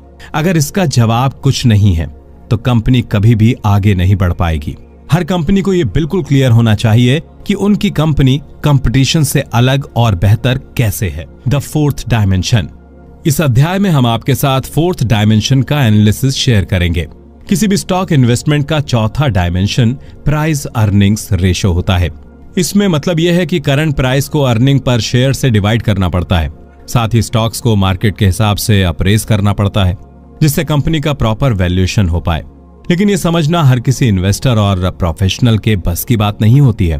ये प्रोसेस इतना कॉम्प्लिकेटेड होता है कि बड़े से बड़े दिग्गज भी इसमें कंफ्यूज हो जाते हैं कि किसी भी स्टॉक का प्राइस ऊपर या नीचे क्यों जाता है। इसी कंफ्यूजन ने बहुत से इन्वेस्टर्स का मिलियंस और बिलियंस ऑफ डॉलर्स का लॉस हो जाता है। ये अक्सर तब होता है जब इन्वेस्टर उस प्राइस पर स्टॉक खरीद लेता है जिस पर उसे नहीं खरीदना चाहिए था, या फिर कई बार इन्वेस्टर अपने स्टॉक्स तब बेच देते हैं जब समय गलत होता है, जिस कारण भी उससे बिलियंस या मिलियंस ऑफ डॉलर्स के लॉस में चले जाते हैं। जितनी बार भी ऐसा गलत डिसीजन लिया जाता है उतनी बार लोगों के इंडिविजुअल स्टॉक्स को बड़ा झटका लगता है। इसका असर कंपनी के फाइनेंशियल एडवाइजर्स को भी झेलना पड़ता है। इसका कारण यह है कि हर कोई किसी न किसी को ब्लेम करना चाह रहा होता है, जिस कारण ये एक धारणा बन जाती है कि कॉमन स्टॉक्स लेना सूटेबल नहीं है। दूसरी तरफ कुछ ऐसे इन्वेस्टर्स भी होते हैं जो बहुत सालों तक स्टॉक्स को होल्ड करके अच्छा पैसा कमा लेते हैं। उनकी सक्सेस का कारण ये भी हो सकता है कि वो बेसिक इन्वेस्टमेंट रूल को बेहतरीन तरीके से समझते हैं, या फिर हो सकता है कि उनका लक ही अच्छा हो। इन सब को देखते हुए ये सोचने वाली बात है कि आखिर स्टॉक्स के प्राइसेस एक टाइम बाद शार्पली ऊपर क्यों उठ जाते हैं। बहुत कम लोगों ने ही इस फिनोमिना को ठीक से जानने का प्रयास किया है। फिर भी जो इसका लॉ है वो सिंपली यही कहता है कि हर कॉमन स्टॉक्स का जब प्राइस ऊपर उठता है उसका कारण यही होता है जब फाइनेंशियल कम्युनिटी अपने स्टॉक्स का अप्रेजल चेंज करती है। इस चीज को समझने के लिए हम आपको एक एग्जांपल देते हैं। मान लीजिए एक कंपनी जी, जिसको 2 साल पहले ऑर्डिनरी माना जाता था, इसने पर शेयर $1 अर्न किया था और 10 गुना अर्निंग्स पर $10 पर ट्रेड हो रहा था। वहीं पर इसी इंडस्ट्री की जब दूसरी कंपनी के स्टॉक्स नीचे जा रहे थे तब इस कंपनी के स्टॉक्स ऊपर जाने लगे, जिसका कारण जी कंपनी के नए प्रोडक्ट्स लाइन है। जाहिर सी बात है कि अचानक से नहीं हुआ होगा। कंपनी पहले से नए प्रोडक्ट्स लॉन्च करने की तैयारी कर रही होगी, पर उसका सही अप्रेजल अब हुआ। कहने का मतलब है कि कंपनी का अप्रेजल इस पर डिपेंड करता है कि अप्रेजल करने वाले आदमी को क्या लगता है कि कंपनी में क्या हो रहा है। ये उसकी पर्सनल ओपिनियन होती है। तो कंजर्वेटिव इन्वेस्टिंग के हिसाब से सबसे कम रिस्की इन्वेस्टमेंट वो हुआ जिसमें पहले 3 डायमेंशंस अच्छे हों, पर इस समय फाइनेंशियल कम्युनिटी की नजर में उसका अप्रेजल कम हो। इस वजह से उसका प्राइस अर्निंग्स रेशो उसके अच्छे फंडामेंटल्स के लिहाज से कम होगा। इससे जरा सा ज्यादा रिस्क इन्वेस्टमेंट वो होगा जिसका अप्रेजल हाई है और प्राइस अर्निंग्स रेशो उसके फंडामेंटल्स के हिसाब से सही है। ये जो रिस्क का लेवल बताया गया है उसमें 2 बातें क्लियर कर देना ठीक होगा। पहला तो ये कि यहाँ प्राइस के थोड़ा बहुत ऊपर नीचे होने की बात नहीं हो रही है। यहाँ सिग्निफिकेंट प्राइस चेंज मतलब प्राइस में अचानक बड़ा चेंज की बात हो रही है। इसके अलावा आपके लिए फाइनेंशियल कम्युनिटी का भी रोल समझना बहुत जरूरी है। फाइनेंशियल कम्युनिटी का मतलब केवल इतना होता है जो एक स्टॉक को पर्टिकुलर प्राइस पर खरीदने या बेचने को तैयार हो। ये लोग वही होते हैं जिनके कारण ही स्टॉक्स का प्राइस डिक्टेट होता है। इस पॉइंट से आपको ये लग रहा होगा कि किसी स्टॉक का अप्रेजल कुछ नहीं बस फाइनेंशियल कम्युनिटी द्वारा किया गया इवैल्यूएशन है, लेकिन ये एक ओवर सिंप्लीफिकेशन है। पर असल में ये 3 अलग अप्रेजल को ब्लेंड करके निकाला जाता है। एक पॉइंट जिस पर जितना ध्यान दिया जाए कम है कि जिस इंडस्ट्री में एक कंजर्वेटिव इन्वेस्टर को इंटरेस्ट है उसके करंट फाइनेंशियल कम्युनिटी के नेचर के बारे में पता होना चाहिए। उनको और भी इंडस्ट्री पर भी नजर रखनी चाहिए और वो और अच्छे से अप्रेजल को बेहतर तरीके से समझ पाएं। इन्हीं सब पॉइंट को नजर में रखकर ही एक इन्वेस्टर मार्केट का लॉन्ग टर्म ट्रेंड समझने के काबिल बन सकता है। इसके बाद 4th डायमेंशन का जो मतलब निकल रहा है कि एक किसी पर्टिकुलर स्टॉक का एक पर्टिकुलर मूवमेंट होता है जिसमें उसका फाइनेंशियल कम्युनिटी द्वारा करंट फाइनेंशियल स्टेट को देखते हुए अप्रेजल किया जाता है। वहीं अगर आपको ये तय करना है कि at the moment stock attractive है या नहीं, तो यह आपको खुद तय करना होगा कि क्या ये स्टॉक्स अनअट्रैक्टिव हैं या अप्रेजल से मैच कर रहे हैं कि नहीं। लेकिन कुछ एक्सटेंड तक जनरल लेवल ऑफ स्टॉक्स पूरी पिक्चर को अफेक्ट करते हैं। ये उस पर भी डिपेंड करता है कि यदि आप आने वाले चेंजेस को सही से एस्टिमेट कर पाते हैं या नहीं। आपको यहाँ अपने इमोशंस को हटाकर केवल फाइनेंशियल सेंसेस में सोचने के काबिल बनना होगा, तभी आप एक अच्छे इन्वेस्टर बनने के काबिल हो पाएंगे। साथ ही आपको स्टॉक्स के इंटरेस्ट रेट पर भी पूरा ध्यान रखना चाहिए। इसी के साथ इस बुक समरी के सेकंड भाग का फाइनल अध्याय खत्म होता है। आशा है इस सेकंड भाग से आपको यह क्लियर हो गया होगा कि कैसे एक कंजर्वेटिव कंपनी और एक कंजर्वेटिव इन्वेस्टर ऑपरेट करते हैं और ऐसी कंपनी में आप कैसे इन्वेस्ट कर सकते हैं, इन बताए गए 4 डायमेंशंस को ध्यान में रखते हुए। इस बुक समरी के अगले पार्ट में हम आपसे ये शेयर करेंगे कि इन्वेस्टमेंट की दुनिया में कौन सी फिलॉसफी का इस्तेमाल किया जा सकता है। इन्वेस्टमेंट की साइकोलॉजी। अब बुक समरी के इस पार्ट में हम आपको ये बताएंगे कि मार्केटिंग की दुनिया में किस फिलॉसफी को माना जाता है, पर उससे पहले आपको ये समझना होगा कि इन्वेस्टमेंट की दुनिया में फिलॉसफी का जन्म आखिर हुआ कैसे। किसी भी कंपनी का इन्वेस्टमेंट अप्रोच समझने के लिए एक इन्वेस्टर का ये समझना बहुत जरूरी है कि उस कंपनी का ऑब्जेक्टिव क्या है और वो किस मेथड का इस्तेमाल करके वो लक्ष्य हासिल करना चाहते हैं। इसी के बेसिस पर ही किसी कंपनी का आप या कोई इन्वेस्टर कैरेक्टरिस्टिक्स डिफाइन कर सकते हैं। इसी इन्वेस्टमेंट अप्रोच को देखते हुए हर इन्वेस्टर अपनी एक इन्वेस्टमेंट फिलॉसफी तैयार करता है, जो उसके हर इन्वेस्टमेंट के साथ इंप्रूव होती जाती है। कोई भी इन्वेस्टमेंट फिलॉसफी किसी ना किसी मौजूदा फिलॉसफी के बेसिस पर ही बनती है, लेकिन सबकी इन्वेस्टमेंट फिलॉसफी किसी ना किसी तरीके से अलग होती है। इसके अलावा किसी भी इन्वेस्टर के लिए ये बिल्कुल भी पॉसिबल नहीं है कि वो अपने इन्वेस्टमेंट अप्रोच किसी को समझाए। इस इन्वेस्टमेंट अप्रोच को समझाने के लिए लेखक ने अपने कुछ पास्ट एक्सपीरियंस शेयर किए हैं, जिसमें उन्होंने बताया है कि वो किस फिलॉसफी का इस्तेमाल करके इन्वेस्ट करते हैं। आप या कोई भी इन्वेस्टर जो इस बुक समरी को सुन रहा है, वो चाहे तो अपनी इन्वेस्टमेंट अप्रोच में इन फिलॉसफी का इस्तेमाल कर सकता है। लेखक ने अपनी पूरी जिंदगी में अपने एक्सपीरियंसेस के बेसिस पर ही अपनी इन्वेस्टमेंट अप्रोच डिसाइड की है। पहले जब लेखक बैंक में नौकरी किया करते थे, तो ऐसी बहुत सी ऐसी कंपनीज थीं जो उनको अपनी तरफ अट्रैक्ट करती थीं। एक कंपनी जिसने लेखक को अपनी तरफ सबसे ज्यादा अट्रैक्ट किया था, वो थी एक फूड मशीनरी कंपनी। इससे लेखक ने अपनी सबसे पहली इन्वेस्टमेंट फिलॉसफी बनाई, जो ये थी कि फूड मशीनरी भी एक अच्छी इन्वेस्टमेंट अपॉर्चुनिटी है। इस कंपनी में सबसे पहले लेखक का इंटरेस्ट सन 1931 में पीक पर हुआ था। इससे कुछ साल पहले लेखक फूड कंपनीज में इन्वेस्ट करके अपने इन्वेस्टमेंट में लॉस करवा चुके थे, जिसके बाद उन्होंने तय किया था कि वो अपनी इन्वेस्टमेंट में की गई गलती फिर नहीं रिपीट करेंगे। वहीं ये कंपनी भले ही इतनी बड़ी नहीं थी, लेकिन वो अपने काम में वर्ल्ड क्लास थी, जिस कारण वो अपने एरिया में वर्ल्ड लीडर बन चुकी थी। वो अपने प्रोडक्ट को इतने लार्ज स्केल में प्रोड्यूस कर लेते थे, तो वो लो कॉस्ट प्रोड्यूसर बन के एक अच्छा प्रॉफिट मार्जिन कमाने में कामयाब हो जाते थे। लेकिन इस कंपनी में लेखक ने ये नोटिस किया और सबक लिया कि किसी भी कंपनी में जितना भी अच्छा पोटेंशियल हो, वो बेकार हो जाता है, खासकर तब जब किसी कंपनी में काम कर रहे लोग की क्वालिटी अच्छी ना हो। ऐसा ही कुछ इस फूड कॉर्पोरेशन में हुआ, जहां कंपनी बहुत सी नई ऊंचाइयों पर जा सकती थी, लेकिन खराब मैनेजमेंट के कारण ये पॉसिबल नहीं हो पाया था। इसका मतलब ये नहीं है कि कंपनी सक्सेसफुल नहीं थी, कंपनी बहुत सक्सेसफुल रही, लेकिन मैनेजमेंट इस कंपनी की सबसे बड़ी कमजोरी थी। इसका कारण यह भी था कि सारे डिसीजंस केवल एक व्यक्ति द्वारा लिए जाते थे, जिस कारण लेखक ने यह सीख ली कि ऐसी कंपनी में इन्वेस्ट नहीं करना है जहां कंपनी की सारी जिम्मेदारी एक व्यक्ति के कंधे पर हो। दूसरी इन्वेस्टमेंट अप्रोच जिसको लेखक ने एज एन इन्वेस्टर इस्तेमाल किया था, वो है जिगिंग एंड जैगिंग। अब मान लीजिए किसी कंपनी में जिस पर आपने इन्वेस्ट किया हो, वहां पर आपको एकदम से ज्यादा प्रॉफिट हो जाए, लेकिन आप घबराहट के कारण तुरंत डिसीजन नहीं ले पाते हैं, या फिर जब किसी कंपनी के स्टॉक का प्राइस नीचे चल रहा है और तब आप उस कंपनी में इन्वेस्ट करना वैल्यूएबल नहीं समझते हैं, जैसा कि फूड कॉर्पोरेशन के साथ हुआ। जब सन 1932 से लेकर सन 1934 तक उनको जब कोई वैल्यूएबल नहीं समझता था, तब जिन लोगों ने इस कंपनी में इन्वेस्ट किया उनमें से लेखक भी एक थे। उनको इस कंपनी से बहुत प्रॉफिट हुआ था। इसी को इन्वेस्टमेंट अप्रोच में जिगिंग एंड जैगिंग टर्म से जाना जाता है। जब तक एक इन्वेस्टर ये ठीक से नहीं सीख जाता है कि कब उसे जिग करना चाहिए और कब जैक करना चाहिए, तब तक वो एक अच्छा इन्वेस्टर नहीं बन सकता है। शॉर्ट में कहें तो जब बाकी सब जिग करें, आपको जैक करना चाहिए। तीसरी इन्वेस्टमेंट अप्रोच जिसको हर इन्वेस्टर को फॉलो करना चाहिए वो ये है कि कॉन्ट्ररी ओपिनियन भी कई बार सही होते हैं। जब हम मार्केट में एक जनरल ओपिनियन की बात करते हैं तो हम कहीं ना कहीं भेड़ चाल की ओर इशारा कर रहे होते हैं।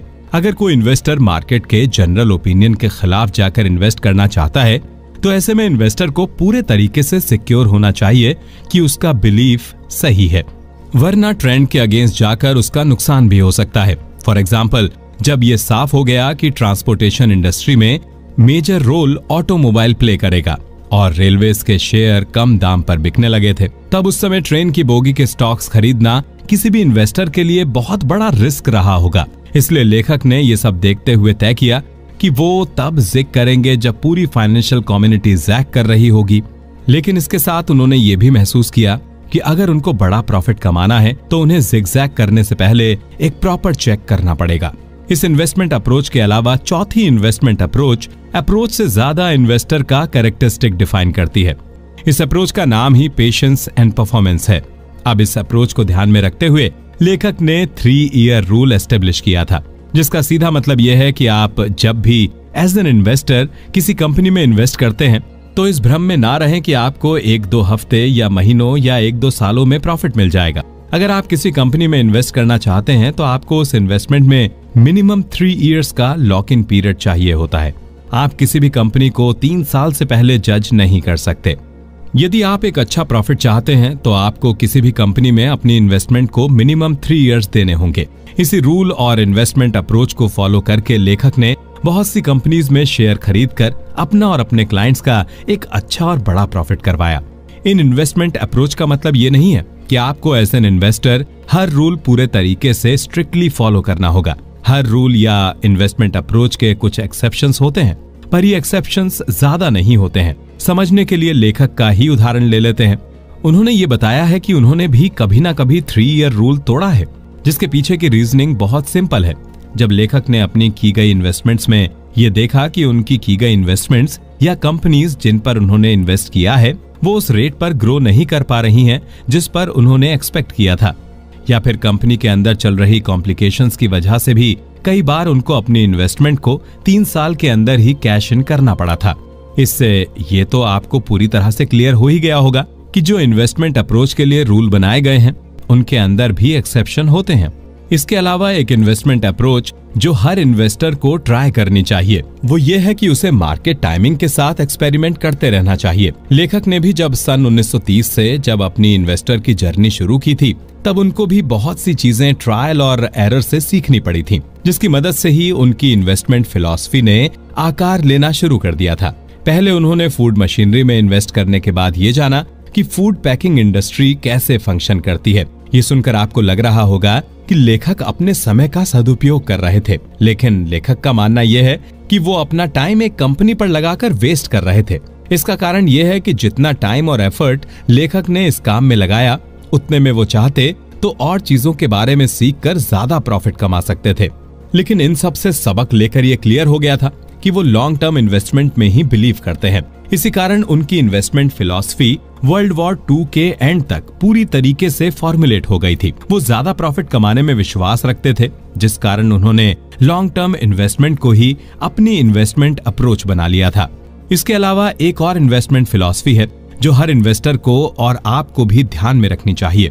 वो ये है कि थोड़े से प्राइस डिफरेंस के लिए आपको बड़ी बिजनेस अपॉर्चुनिटीज से हाथ नहीं खोना चाहिए। इस फिलॉसफी का हम इस बुक समरी में जिक्र इसलिए कर रहे हैं क्योंकि लेखक के क्लाइंट की गलती ने लेखक के फ्यूचर क्लाइंट्स और आज के इन्वेस्टर्स के लिए बहुत बड़ा सबक छोड़ दिया था। जब लेखक ने नई फूड कॉर्पोरेशन में इन्वेस्टमेंट शुरू करवाई थी तब लेखक बहुत एक्साइटेड थे। उन्होंने अपने क्लाइंट से भी इस कंपनी में इन्वेस्ट करने को कहा था, तो उनके क्लाइंट ने कहा था कि वो तभी इन्वेस्ट करेंगे अगर उनको वो स्टॉक 33.75 पर प्रोवाइड होगा। लेकिन उस समय उस कंपनी का स्टॉक $34.50 पर चल रहा था। लेखक का क्लाइंट उस हफ्ते 75 सेंट्स बढ़ाकर इन्वेस्ट करने को बिल्कुल भी तैयार नहीं हुआ। लेकिन जब उस कंपनी के स्टॉक्स का प्राइस कुछ ही हफ्तों में डबल हो गया, जिसके बाद वो उस पुराने रेट के आसपास कभी भी नहीं आया, तब जाकर लेखक को यह सीख मिली और साथ ही उन्होंने तय कर लिया कि छोटे मोटे डिफरेंस के लिए वो अच्छे स्टॉक्स को बिल्कुल नहीं छोड़ेंगे।